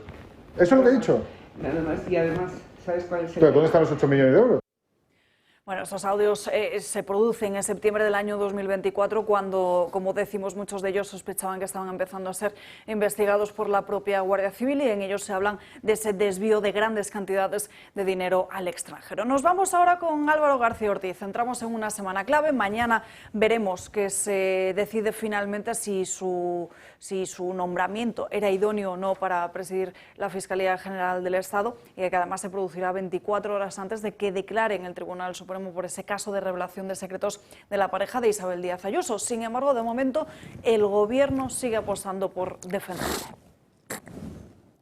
El Gobierno está inmerso en una complicada misión: salvar al soldado García Ortiz. El fiscal general está imputado por un posible delito de revelación de secretos. Moncloa está utilizando todas las herramientas del Estado para que el fiscal general del Estado salga impune. Primero, antes de que se conociera el escándalo, intentaron endosarle el posible delito a otros. Ortiz trató que Almudena Lastra, fiscal superior de Madrid, fuera la que firmara la nota de prensa, pero esta se negó, pese a la insistencia del fiscal general, que la llegó a llamar hasta en 8 ocasiones. Después quisieron usar al líder del PSOE de Madrid, Juan Lobato, como chivo expiatorio, y este acabó saliendo por la puerta de atrás. A pesar de todo, es Ortiz el que está en el foco. Moncloa trata ahora de deslegitimar la causa. Los ministros aseguran que no hay caso. No existe ninguna base probatoria, ninguna prueba, ninguna evidencia. Ahora la apuesta del Ejecutivo va a más e involucra a la Abogacía del Estado, que ha presentado un recurso por la citación como investigados de García Ortiz, de Pilar Rodríguez, fiscal jefa provincial de Madrid, y de Diego Villafañe, teniente fiscal de la Secretaría Técnica de la Fiscalía. El argumento es que las conversaciones reveladas por la filtración eran preliminares y que no eran exactamente parte de la negociación entre el novio de Ayuso y la Fiscalía. Así, la abogacía sostiene que ese intercambio no goza de la protección que dispensa el artículo 417 del Código Penal. Añade que lo filtrado es meramente un intercambio de opiniones, pero en ningún caso una información privada. Defiende además que era su deber evitar la extensión de noticias falsas que afectaban a la imagen de la Fiscalía. La abogacía estatal culmina acusando al juez de omitir pruebas que podrían absolver a García Ortiz. El uso de la abogacía del Estado por parte de Ortiz para defenderse le ha valido una denuncia de la organización Manos Limpias, que le acusa de prevaricación administrativa. Consideran que la defensa no debe hacerse con dinero público, pues Ortiz no actuó en el legítimo desempeño de sus funciones. Sostiene además que el fiscal debería haber contratado a un abogado privado. Y esta mañana hemos conocido además cómo el magistrado del Tribunal Supremo ha dictado un auto en el que deja muy claro que considera como algo muy grave la filtración de correos. El juez incide en su escrito en esa quiebra de la confidencialidad y precisamente en este auto lo que hace el instructor Ángel Hurtado es precisamente rechazar la petición del propio Álvaro García Ortiz de posponer su declaración. En fin, Unai, no sé cómo ves este respaldo del Gobierno, que desde luego hay quien apunta que si el fiscal general del Estado cae también podría hacerlo el propio Gobierno, pero en fin. Claro, yo creo que es lo único que les mantiene atado a él, ¿no? Que al final saben que detrás de esta trama no está solo García Ortiz, sin embargo, es cierto que su situación parece cada vez más insalvable. Yo creo que detrás de esa maniobra que se ha llevado a cabo recientemente de hacerse con el control de Telefónica y sustituir al presidente, también existía una pequeña parte de interés por este caso, ya que parece ser que entonces era director Payete sí que estaba colaborando con la justicia en todo este asunto de intentar recuperar los mensajes eliminados y parece que ahora podría tener más control sobre esta empresa. Y más allá de eso, creo que la situación se complica mucho. Hoy mismo el Tribunal Supremo le ha vuelto a rechazar a García Ortiz posponer su declaración. No sabemos con qué interés quería posponerla, pero desde luego resulta llamativo, ¿no?, que esté buscando esta vía. Y la UCO también ya parece ser que gracias a un software israelí llamado Celebrity, parece que también está empezando a acotar esos mensajes que habrían sido eliminados y que le señalarían a él como el principal causante de esta filtración, que le deja en una situación muy débil no solo a él, sino a todo el Gobierno español. Vamos a ver qué ocurre, pero desde luego creo que es un caso probablemente de todos a los que nos estamos enfrentando, a los que nos ha llevado este Gobierno, quizás el más grave, ¿no? Quizás el más grave porque es un claro caso de lawfare en el cual una persona a priori independiente ha intentado manipular para señalar a un rival político y parece ser que le queda poco. Yo creo que en las próximas horas sabremos qué ocurre, pero la situación para todo el Partido Socialista con este asunto es crítica. De hecho, mañana es martes y también es el día del Consejo de Ministros, así que no se descarta que Moncloa pueda cambiar, pero desde luego esa intención del propio fiscal general del Estado de posponer precisamente esa declaración parece ir encauzada a preparar mejor su defensa una vez se conozca el contenido, si es que se conoce de parte del móvil, porque claro, decir una cosa el miércoles cuando realmente no sabes hasta dónde te pueden sacar. Sí, lo que pasa es que en teoría el Gobierno no puede cesar al fiscal general del Estado a no ser por causas específicas muy concretas. También es verdad que no sería muy difícil decir que el hecho de que esté a punto de juicio oral es una causa suficientemente importante, con lo cual ahí habría discusión. Yo creo que nadie le reprocharía al Gobierno legalmente que lo cesara. Pero yo sigo muy, y usaría una terminología francesa que es desolado, viendo la capacidad intelectual de la izquierda y sobre todo de los periodistas que se supone que han hecho una carrera, defender este caso, porque yo me quedo alucinado cada vez. O sea, este caso, que se sepa, tiene que ver con que supongo que primero la Fiscalía General del Estado, pero con cierta intervención del Ministerio de Hacienda, que puede ser que haya ayudado a dar datos, y sobre todo con Moncloa, porque los cruces empiezan por ahí. O sea, podemos tener como mínimo dos instancias importantes, Fiscalía General del Estado y el entorno del Presidencia de Gobierno, que se hayan saltado la ley a la torera.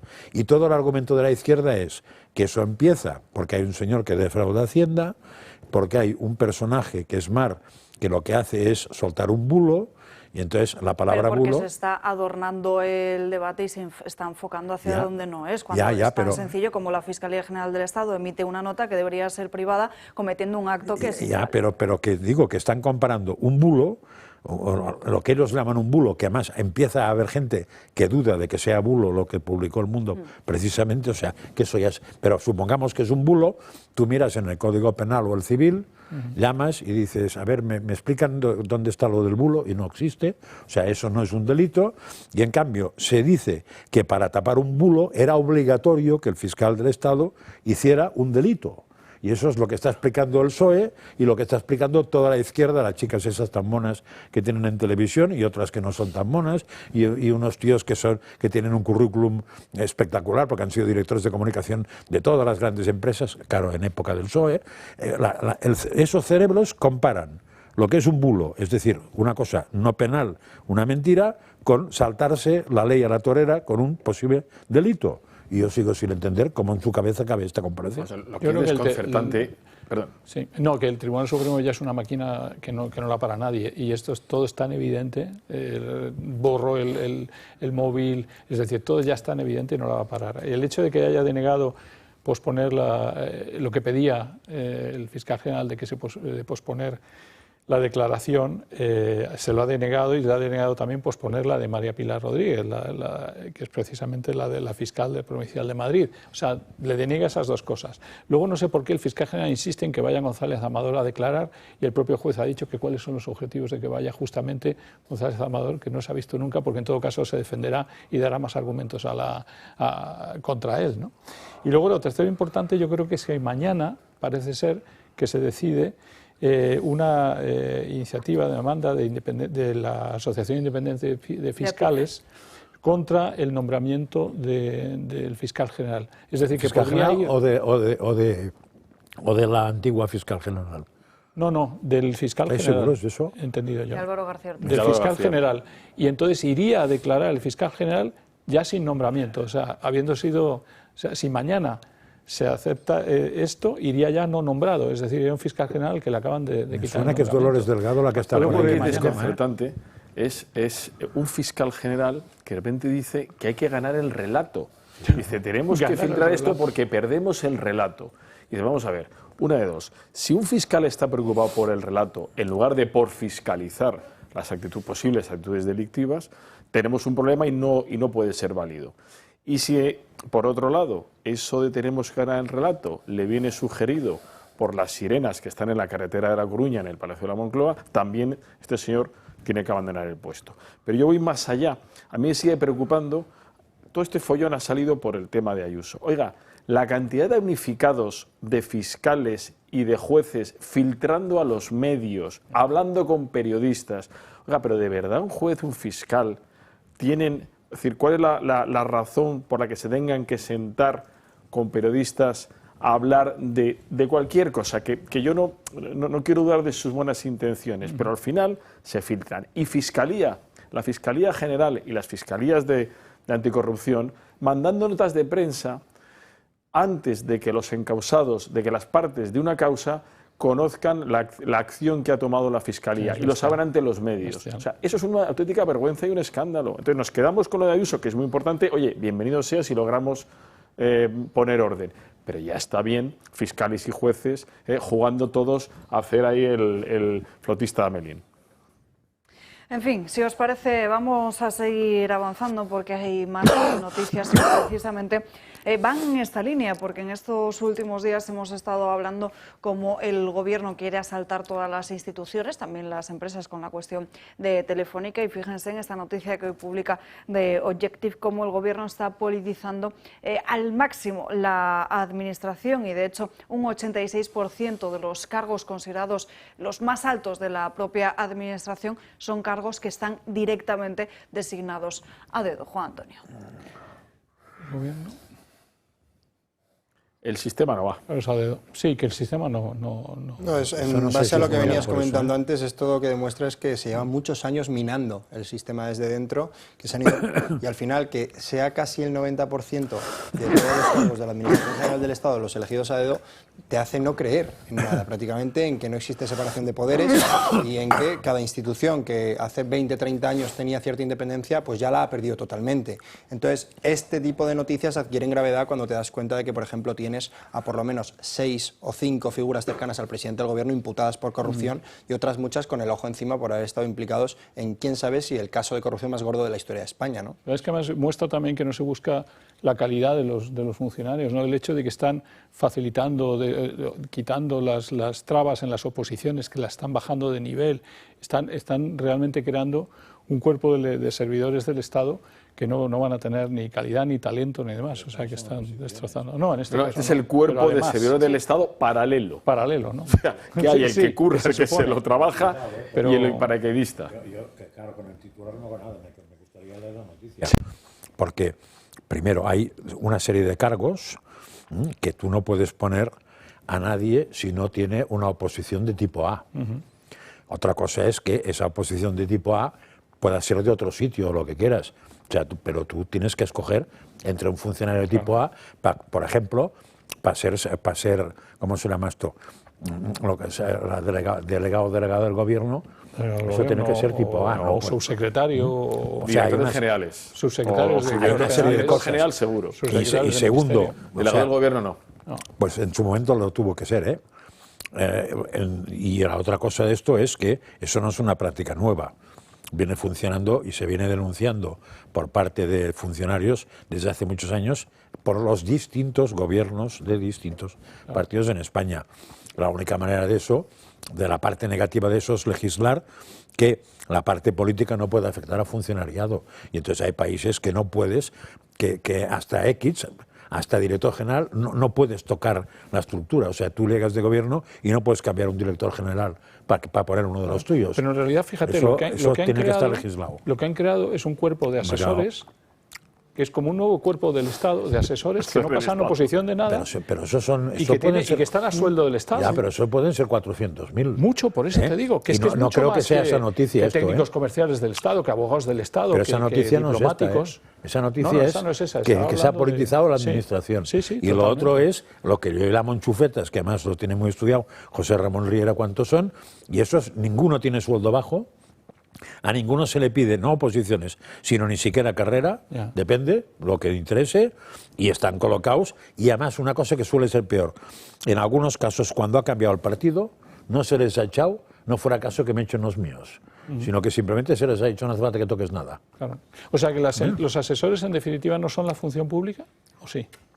Bueno, en teoría es una función paralela. Un cuerpo paralelo. El cuerpo de asesores del Estado. De los funcionarios y de los políticos. Está bien, pero es como un cuerpo nuevo. Eso es todo paralelo. Esto es nuevo, porque no es así. El antifuncionariado. Es el antifuncionariado. O sea, es no sé cómo le llaman, cargos públicos o libre designación. Personal público, pero no funcionariado. O sea, no ha pasado ninguna oposición, nada. Ha pasado solo la delegación del que manda. Son personas que hay un montón de expertos que les conviene ser amiguitos de políticos para acabar formando parte de ese cuerpo de asesores. Y ninguno sale barato. En este nivel 30 pone que son un total de 2.769 los elegidos por el gobierno y que todos cobran más de 60.000 euros y la mayoría de todos ellos supera los 70.000. Qué barbaridad. O sea, que es como tener otro grupo de asesores a tu servicio. Es otro cuerpo. Evidentemente trincando del Estado. Pero un cuerpo que no existe. No, si lo que está claro es que pagamos una cantidad de cosas que si se quitaran otro gallo. Entonces, igual lo del cohete no sería cohete, pero al menos no sería ahora que es un calamar hundiéndose. Antes de irnos a la última pausa de publicidad del día de hoy, nos vamos hasta Irak con una noticia que ha pasado bastante desapercibida y que veíamos en muchos medios a finales de la semana pasada, porque el Parlamento de Irak aprobaba una enmienda a la ley de Estado Civil que permitía a los matrimonios con niñas de hasta 9 años. Hasta el momento, la propia legislación establece que tiene que haber una mayoría de edad, 18 años, para poder contraer matrimonios. Sin embargo, también hay muchísimos estudios, la mayoría de ONG, si no me equivoco, es la de Caminando Fronteras, que dice que 3 de cada 10 matrimonios precisamente ya se saltan esta norma y que son precisamente con niñas menores. De esto nadie ha dicho nada. A mí me parece que Irak entonces está España siendo... es 16, 14. 16. La edad mínima para casarse. O sea que Irak es un gobierno pederasta. Bueno, en Francia lo también, podemos afirmar, ¿no? durante o sea, la pandemia claro. se aprovechó la pandemia y que quizás esto no era lo que iba a copar todos los informativos para también rebajar la edad a 13 años. Esto es una medida que parece que se está extendiendo, evidentemente es distópica, yo creo que hay que alejarse de toda ideología que venere este tipo de acciones. Es un proyecto de ley que viene de hace tiempo, que se planteó y que se votó recientemente y ha salido afirmativo. Quiero pensar que realmente esto no va a llegar a Occidente porque desde luego ver que este tipo de inmigración proveniente sobre todo de países islámicos esté ganando terreno y ya haya lugares del centro de Europa, de países que hasta hace bien poco, porque recientemente fue el Brexit, pero habían sido los más importantes de Europa, que tienen alcaldías directamente islámicas, me preocupa porque al final el destino que podemos sufrir todos es este, ¿no? Y creo que es algo que tenemos que evitar a toda costa. Pero no veo a nadie, ni a Sumar ni a Podemos, que digan que este gobierno rompa sus relaciones con Irak o comerciales o no, porque eso es una salvajada. Está peor lo de Rubiales. Desnudas en una mezquita con el pecho, con una pintada, diciendo otro tema del que no se habló nada y también me pareció escandaloso es el que sufrieron muchas mujeres y muchas aficionadas del Mallorca cuando recientemente acudieron a la semifinal de la Supercopa contra el Real Madrid, que tuvieron un camino de en torno a 15-30 minutos de constantes acosos, fotos, tocamientos, todo ello de personas que se estaban a priori burlando de ellas porque eran árabes del Real Madrid y que había perdido el Mallorca y por lo tanto se burlaron. Y la propia mujer de un futbolista que encima iba con su hijo de 2 años en brazos y tuvo que aguantar, claro, su hijo, ella sufriendo por su hijo, pero su hijo mayor que iba dándole la mano, protegiéndole a ella, ¿no? Entonces una situación que desde luego la pobre difícilmente olvidará, salió a decir públicamente, oye, que aquí estuvimos 1 año de campaña con el tema de Rubiales, hasta que se le terminó de derrocar de la Federación Española por un pico, no sabemos si consentido o no consentido, y sigue en proceso judicial, y sin embargo de esto no habla nadie, y se quiere llevar constantemente en competiciones nacionales a estos países simple y llanamente por dinero. Yo plantearía sanciones desde este país, pero como no hay nadie al mando. Enseguida nos iremos a la última pausa de publicidad del día de hoy, pero supongo que todos habréis visto en las redes sociales este fin de semana como Bruselas pues, ha decidido aprobar el uso de polvo de gusano como un ingrediente dentro de los alimentos. Lo celebra Miguel Robledo con cierta ironía, creo. Vamos, debe ser asqueroso meterlo a las lentejas que estábamos hablando. En el pan. ¿No? Lo que está aprobado es que se puede poner en el pan. Ya, pero como un ingrediente. Como ingrediente del pan. Y he dicho que se lo metan donde les harina de gusano. Pero hagamos preguntas, es decir, oiga, ¿me está usted diciendo que en el Parlamento Europeo y en las oficinas de la Comisión, es decir, en el catering y en el comedor, les están ya metiendo? Porque a lo mejor hay que empezar por ellos para que lo vayan probando. Creo que hay que empezar por ellos. Que en Davos se están metiendo polvo de larva de gusano o se están metiendo un chuletón de vaca suiza. Chuletón roja. no creo, porque ahí usan poco eso. Será más bien el rumstick. El rumstick. Sí, es decir, que van a hacer la que les va mucho el rumstick.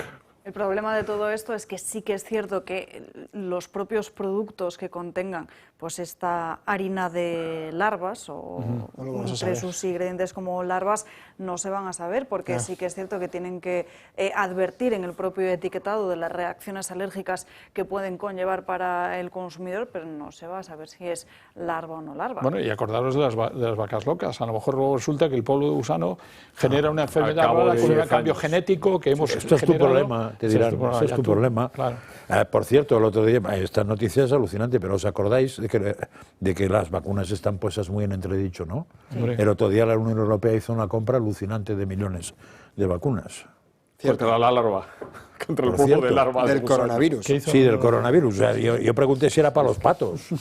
¿Qué vendió? ¿Qué hizo? Que compró, que hizo otra compra salvaje el otro día de más vacunas, pero una burrada de vacunas cuando está, que miren el Congreso de Estados Unidos, claro. 146 millones de vacunas de Moderna, de todas maneras, contra de Moderna, la COVID, qué casualidad. para España y otros 16 ¿Puedo recordar países. algo? Fíjate, pensar que el Parlamento Europeo hace lo mismo que el Congreso de Estados Unidos es mucho pensar. Sí. O sea que no hay que pensar. Quiero recordar que Bill Gates invirtió en el año 2016 100 millones en Moderna para prepararse para vacunas. ¿Y quién explicó eso? Y que Estados Unidos, sí, lo puse en el libro, y que Estados Unidos se ha retirado de la OMS y el primer financiador, ahora sí que es el primer financiador, se llama Bill Gates. Y cerca está China. Y cerca está España, China España le ha metido 60 millones más para intentar salvar lo que había perdido de Estados Unidos, que sería mucho más, pero así hemos pagado 60 millones, no sé cuánto corresponde, pero a unos euritos por cabeza. La ventaja es que el tratado de pandemias no tendrá lugar por ahora. Ojalá. Y que Trump ahí espero que haga algo especial. Sí, yo creo que esto que venimos comentando de la alimentación nos mete en un problema muy serio a todos, revela una vez más la hipocresía de estos líderes, de esos burócratas, ya no solo europeos sino occidentales, que están intentando imponer una agenda que ya la están rechazando la mayoría de naciones en el mundo, son cada vez más. Recientemente ya tuvimos la norma la aceptación de que se pudiesen introducir escarabajos de estiércol y grillos. Esto es una nueva más. Entonces, la gente va a haber un momento en el que va a decir basta, ¿no? Porque si ya tenemos un problema muy serio aquí en España de que cada vez son menos los agricultores que son subsistentes por todas las imposiciones que se están llevando a cabo desde Europa, el Pacto Verde Europeo y por la Agenda 2030, si a todo esto le sumas que cada vez los pocos alimentos buenos que nos da la naturaleza les vamos a tener que poner este tipo de productos, lo que vamos a crear es, para empezar, la destrucción total de nuestra producción nacional, y a todo ello va a seguir evidentemente un plan, una agenda en la que los únicos que nos vamos a ver afectados somos aquellas personas que estamos en la clase media baja y no desde luego los de más arriba, que yo creo que lo que temen realmente, y de hecho lo deduje bastante escuchando el otro día el discurso que dio, creo que fue Klaus Schwab, no, lo dio el de BlackRock, que dijo que el problema que estaba habiendo con la inmigración era real, por primera vez lo reconoció, pero a la vez también dijo que para hacer frente al problema de la inmigración no había que fomentar la natalidad, que lo que había que hacer era a todos aquellos países ya desarrollados solo permitirles a ellos acabar con la inmigración ilegal, porque ya tenían máquinas capaces de llevar a cabo todas las labores que pueden hacer los seres humanos. Esto creo que también representa un problema de que son muchas las voces poderosas que han hablado del problema que hay de natalidad, del exceso de natalidad. Consideran que los recursos están, digamos, limitados y va a haber un momento en el que vamos a depender y nos van a faltar, y pues creo que este tipo de noticias van un poco en esa línea, ¿no? ¿Ese era el tal Larry? Sí. Sí, no me suena. El apellido es que me equivoco. Larry Fink, eso. Sí, pero que el apellido me equivoco. Bueno, todos esos que han votado, esos son los Estebanes González Pons, ¿eh? Son el mismo gremio. Sí. Entonces, yo no sé si el chupa chup es el el que has dicho tú, que babosea, que manda tanto el del Foro Mundial, no, el del Foro Mundial. Klaus Schwab. El Schwab, el chupa chups, si come mierda de esta, no lo sé. Tengo mis dudas. De todos modos, yo es que tengo una dilatada carrera rara. Una de las cosas que hice cuando estudié biología, tuve que ir a los estercoleros a buscar justo los escarabajos para diseccionarlos y sacar de su tubo digestivo una serie de protozoos, que no solamente era asqueroso toda la operación, no me quedaba más remedio que hacerla porque quería estudiar, sino que en su intestino tienen bichitos muy poco recomendables. Pero el intestino de un escarabajo es muy pequeño, ¿eh? Sí, coño, ya, y que me explicas. Claro, yo tengo que abrir el intestino y entonces ponerlo en una cápsula de Petri, en liquidito, y vinar con la cápsula de Petri, identificar el bichito. Pues esto eran bastante poco edificantes lo que había ahí dentro, pero en fin, si alguien se los quiere, si el chupa chups se los quiere comer, que se los coma. Vamos a dejar esta conversación, que habrá mucha gente que en sus casas esté empezando a comer. Mi historia profesional. Una última de BlackRock, que quería decir, porque habéis mencionado BlackRock, y es interesante una noticia que he leído por ahí, de que está apostando 700 millones contra las empresas, contra Telefónica y Enagás. Yo creo que aquí hay venganzas de tipo de los fondos. Cuando tú llamas Tecnocast a uno, ten cuidado, a ver si los amiguetes de BlackRock, van a tumbar. Tiene dinero para tumbar lo que quiera. Tiene dinero para tumbar.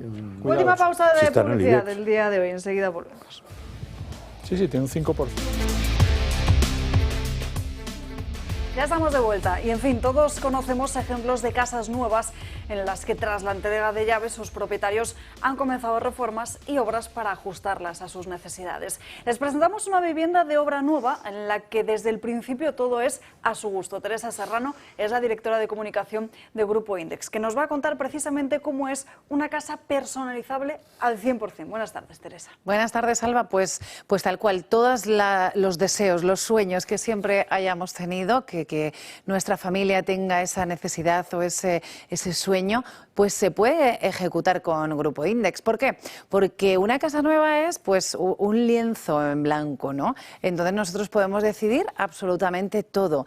Y con Grupo Index pues movemos los tabiques, decidimos el número de dormitorios, los espacios abiertos, decidimos también los puntos de luz pues para integrar iluminación en algunas localizaciones, o también para optimizar la luz natural individual, con grandes ventanales, con ventanas en la cubierta, por ejemplo.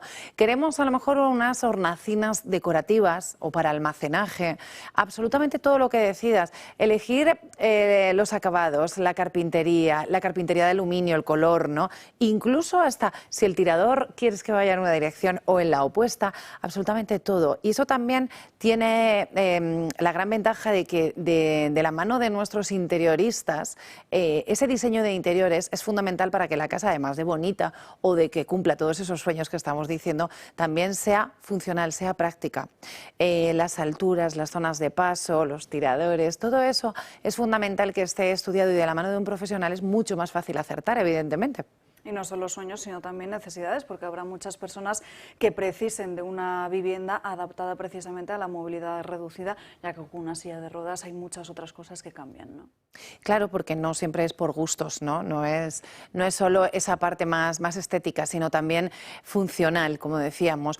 Si alguna de los miembros de la familia va en silla de ruedas, necesita, o en un andador, necesitará que los pasillos sean más anchos, pero también las puertas, pero necesitará que a lo mejor los tiradores o los interruptores o los enchufes no estén ni demasiado bajos ni demasiado altos, estén en una altura accesible, ¿no? Cómoda y fácil y segura. También eso les va a dar autonomía, seguridad, comodidad.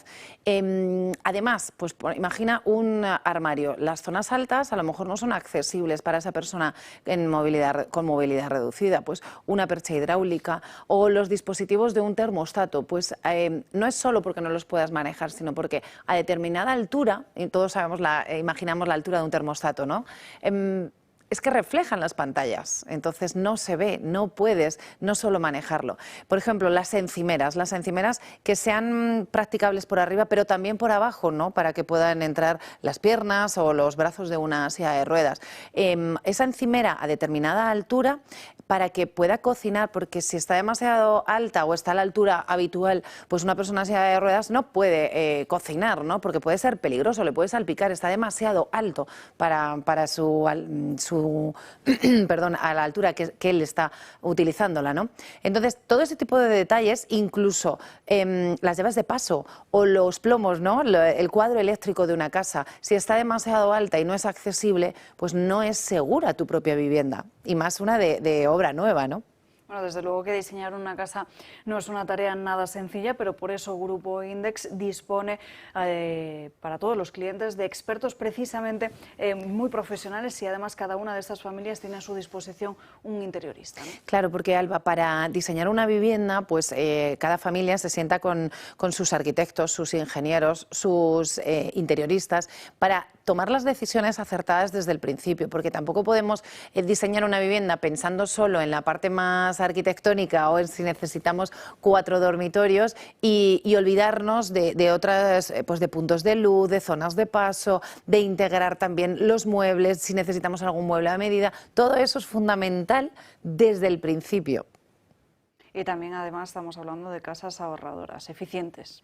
Sí, en Grupo Index somos expertos en personalización y en eficiencia energética, como gracias a energías renovables, y nuestras viviendas disponen tanto de paneles fotovoltaicos que generan la energía que consume la vivienda, incluso generan más de la que consumen nuestras casas, y luego además son muy ahorradoras, porque gracias a la geotermia, que es otra energía renovable de las más eficientes que hay en el mercado, se consume muy poquito.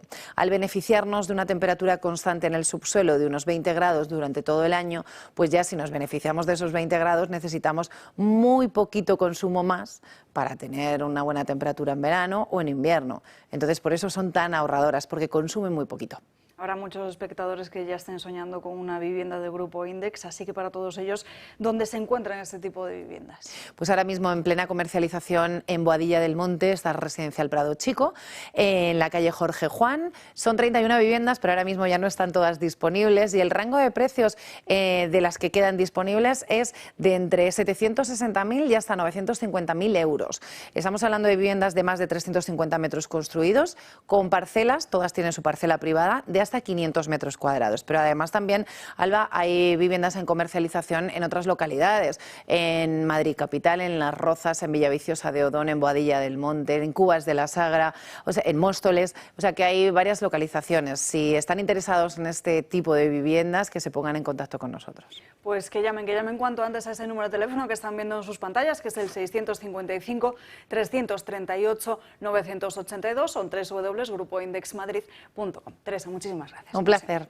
Vamos a terminar el programa de hoy hablando de otra cuestión que en las últimas semanas nos ha preocupado a muchos, que es la cuestión de Muface. ¿Por qué? Porque este fin de semana teníamos novedades y precisamente hemos visto cómo Muface ha decidido ajustar las condiciones de la segunda licitación del concierto de asistencia sanitaria precisamente dirigido a los funcionarios, una medida que se anunciaba precisamente este pasado fin de semana, el sábado. Con esta decisión se anulaba precisamente el plazo que terminaba este lunes 27 de enero, el plazo de presentación de las diferentes ofertas. Además, también hemos visto cómo Adeslas, que es una de esas aseguradoras que en un primer momento rechazó participar directamente en esta licitación, ha dicho que reconsideraba su postura y que iba a tratar de analizar pues cuál era el contenido final si las negociaciones avanzaban con el propio gobierno y se consolidaban las mismas. Además,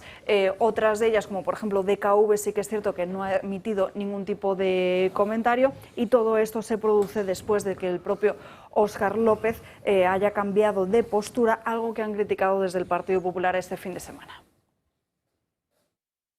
El escándalo que ha montado el gobierno con Muface.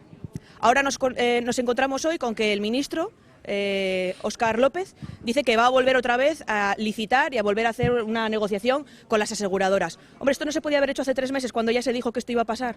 Y yo quiero pensar en las personas concretas. Tienes que estirarla. Aún así, a pesar de que todo esto pueda intentar reconducirse en próximas conversaciones y negociaciones de los futuros días, desde luego desde CESIF incluso tampoco descartan una huelga.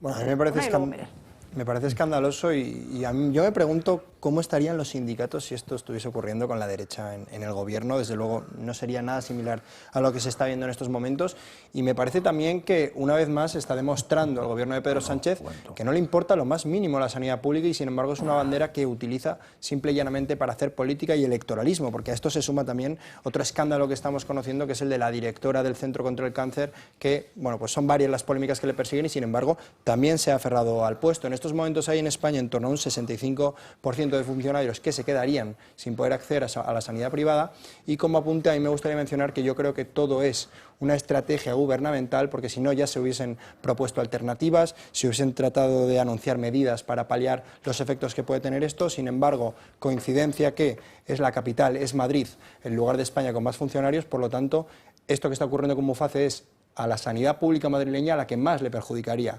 ¿Y qué hay mejor para el Partido Socialista a nivel electoral que tener mareas de manifestantes contra Isabel Díaz Ayuso por problemas que puedan derivar de colapsos médicos en la sanidad madrileña, ¿no? Entonces, creo que es un poco la pescadilla que se muerde la cola. Creo que el Partido Socialista está una vez más intentando hacer política con algo que afecta a todos los españoles, y que pues una obra muy importante para todos, que era la de Muface y que ayudaba a tantas personas vinculadas al funcionariado, pues ahora mismo está como está, ¿no? Miguel, y luego por ese otro lado. Especula que algo queda, ¿no? Es decir, todos los caminos llevan a Roma, y por especular, si observáis en los últimos 15 días o 3 semanas, se han producido 2 hechos importantes. Uno, protagonizado por Telefónica, y otro, en este caso que estamos hablando ahora, Muface. ¿Cuál es el eje, el eje de las 2 operaciones? La Caixa. Porque la Caixa tiene el 49,9% de las acciones de Adeslas, el otro 50% lo tiene la Mutua, y casualmente en Telefónica era uno de los accionistas de referencia. ¿Y de quién es quién es el segundo accionista de la Caixa? El Estado, el Gobierno, a través del FROP. Sí, claro. Pienso que tiene algo que ver. Sí, yo no sé, creo que todo se va arreglando, parece ser. Adeslas se lo piensa, pues seguramente volverá. La huelga de funcionarios ya estaba casi anunciada, y es verdad que le puede hacer daño a ciertos políticos y demás. Pero yo creo que lo que hay que fijarse es en el poder de estas empresas privadas en esta negociación, porque está claro que perdieron, creo que es alrededor de 600 millones de euros en estos últimos años porque pierden más de lo que ganan y demás. Entonces, tengo la sensación de que están cediendo porque el Estado, que somos nosotros, es que quiero recordar que esta es una pelea entre empresas privadas y nosotros, que pagamos 600, que vamos a tener que pagarles seguramente, y están cediendo porque se les va a devolver, si no la totalidad, una buena parte de esos 600 millones de pérdidas. Si eso va a ocurrir así, si eso es así, que recordemos que es nuestro dinero también, como españolitos que contribuimos, RPF, y que somos los que vamos a pagar al final, que se van a utilizar para otra cosa, no se van a utilizar para pensiones, no se van a utilizar para otra cosa, sino para pagar unas empresas privadas que han tenido unas pérdidas. Si eso que se está empezando a decir es cierto, a mí no me parece muy justo tampoco.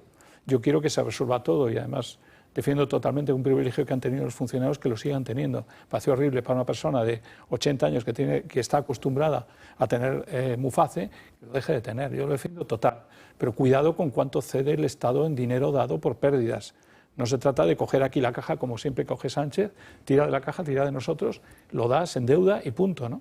Y este país cada vez peor. En términos electorales dices, oiga, 600 millones y tengo a estos tranquilos. Claro. O me ahorro 600 millones y tengo a 2 millones de familiares, funcionarios enfadados y tal, en pie de guerra. Lo va a pagar. Pero a ver, si vamos al coste, en teoría, el coste de la sanidad privada es X, ¿no?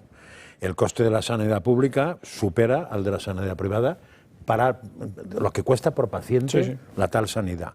Y el coste entre las mutuas es inferior a la sanidad privada y se supone que muy inferior a la sanidad pública. Es decir, el gobierno, si consiguiera pagar lo que realmente cuesta a las mutuas, no solamente no perdería dinero, sino que se ahorraría dinero si con eso cubriera la parte de la sanidad pública, que es una sangría salvaje, porque es un descontrol brutal. ¿Qué pasa si la sanidad pública, es decir, el gobierno, no concuerda con las mutuas el precio real? Las mutuas que pierden dinero se lo va a creer un tío mío. No, que pierden dinero con esa cosa, pero ¿cómo lo resuelven? Pues las mutuas lo resuelven en base porque es cuestión de ver el resultado de las mutuas, el resultado que dan a la comisión correspondiente. ¿Qué hacen? Pues si por el Estado pierdo, al privado que tengo como mutualista le clavo. Con lo cual se reparte la teórica, lo que no paga el Estado lo pagan los mutualistas. Y por eso 600 millones que dicen que han perdido. Bueno, debe ser que les costaba más caro que los que le pagaba el Estado, no que hayan perdido. Y eso nos lo han clavado a los que tenemos la sanidad privada con mutuas, que no solamente pagamos la sanidad pública de todo el mundo, pagamos nuestra sanidad privada y pagamos el déficit de la sanidad pública a la sanidad privada con estos. O sea, tres. Las mutuas en general, como los bancos, suelen perder muy poco. Y entonces, y así se ha visto, las subidas de precios bastante salvajes que desde la pandemia hasta aquí han tenido todos los seguros privados de sanidad. Tan salvajes que en algunos casos me parece que se ha doblado, si no más. Es decir, estos son los que pagamos o pagan el pato de que el Estado no ponga este dinero, que lo tira por otra parte en cosas mucho peores. Y probablemente si el Estado hiciera una Muface universal para España, nos ahorraríamos una bola de dinero. Ahora, eso sí, algunos no se forrarían. Carlos Cuerpo ha anunciado esta misma mañana que la reducción de la jornada laboral a 37 horas y media irá al Consejo de Ministros de la próxima semana. Esta noticia se produce después de semanas de graves acusaciones entre Carlos Cuerpo y Yolanda Díaz. Incluso recordarán todos ustedes cómo Yolanda Díaz llegó a llamar mala persona al propio Cuerpo. Pero es que esta misma mañana vuelve a haber enfrentamiento, pero de Yolanda Díaz con la patronal de la COE. ¿Por qué? Pues que la patronal había presentado un documento donde hacía una valoración de lo que supondría esa reducción de la jornada laboral, algo que la propia Yolanda Díaz calificaba como inconstitucional, impropio y con una clara estrategia política. Garamendi ha vuelto a responderle. Nosotros estamos en un área institucional, estamos en el artículo 7 de la Constitución, en el diálogo social, y nosotros en este sentido pensamos que el Ministerio está invadiendo muchas veces competencias del propio diálogo social, como son consultas cuando debe hacer, o por ejemplo saltándose el propio acuerdo de las pensiones, que fue un acuerdo firmado a tres bandas, como tiene que ser el diálogo social, donde simplemente, por ejemplo, con el cambio de moneda y haciendo que los convenios autonómicos prioricen sobre otros convenios que no estaban en el acuerdo, pues sinceramente yo creo que eso es lo que es tener una prioridad política que en ningún caso la nuestra. Bueno, es un hecho que la reducción de la jornada laboral se va a aprobar mañana en Consejo de Ministros, no, el siguiente martes. La clave está que se va a decidir esta tarde si se tramita como algo de forma ordinaria o incluso se decide que sea algo urgente. ¿Y no lo pondrán en el ómnibus? ¿Y las pensiones? Ahí va. ¿Y el transporte público? No, esto no. Porque ahí pringas al PP. Claro, y aquí sale Yoli beneficiado. La demanda tremenda que hay de todos los españoles que quieren trabajar 37 o trabajar menos, ¿no? ¿Verdad? Que para se poder nota una demanda. Sabiendo que la media trabaja menos. Sí, sobre todo con lo que quiere la gente es trabajar, no trabajar menos. Pero sabiendo que la gente trabaja menos que lo que pide Yolanda. Además. Realmente. Y al final las empresas, aquí por ejemplo, las empresas que están en la zona de las Cuatro Torres, las más importantes, todos los amigos que tengo yo que salen de carreras como Derecho, como Administración de Empresas, etcétera, darían las gracias por trabajar 8 horas. Y a ellos no les va a afectar en absolutamente nada. Ellos van a seguir haciendo su jornada laboral de 9 de la mañana a 3 para al día siguiente volver a entrar a las 9 y dar gracias si ese día trabajan 10 horas, ¿no? Y se aguantan bien y si no, no. Y a esta gente no la puede tocar el gobierno, porque son las empresas que tiran para adelante el país. ¿Y quién se acuerda del pobre autónomo que tiene a 2 trabajando y que ahora ya no va a poder pagar? Es que es una medida que no ayuda a nadie realmente. No ayuda a nadie. Hay que cortar este programa a media hora, a partir de la promulgación de la jornada. Absolutamente. Sí. Hay que defender nuestros derechos. Claro. Bueno, no sé si media hora sería lo proporcional, pero en fin. Minuto y medio. Ya nos queda un minuto, ya sí que sí. Hemos llegado al final de este programa, no hay tiempo para más. Gracias a todos por acompañarnos a lo largo de esta mañana en Dando Caña. Ya saben que nosotros nos despedimos, pero que esta tarde el mejor debate y análisis de la tarde en la redacción abierta con Xavier Horcajo. Por nuestra parte, pueden seguirnos en todas nuestras redes sociales, desde nuestro canal de Twitter hasta YouTube, donde también, por cierto, pueden volver a visualizar el programa al completo, la redacción abierta o El Gato al Agua, incluso los mejores momentos más destacados. Y no se olviden del canal de Telegram de Julio Ariza, que esta mañana no ha podido acompañarnos aquí en Dando Caña, aunque si ustedes escuchan con asiduidad a Luis del Pino habrán visto que esta misma mañana estaba precisamente en esa mesa de Mañanas en Libertad. Pero no se olviden de seguir a Julio Ariza El Toro en su canal de Telegram para estar pendiente de las últimas noticias, artículos de opinión y un sinfín de cosas más interesantísimas. Por lo demás, Dando Caña vuelve mañana aquí a las 12 puntual como siempre. Que tengan un feliz lunes y que descansen. Hasta mañana. Adiós.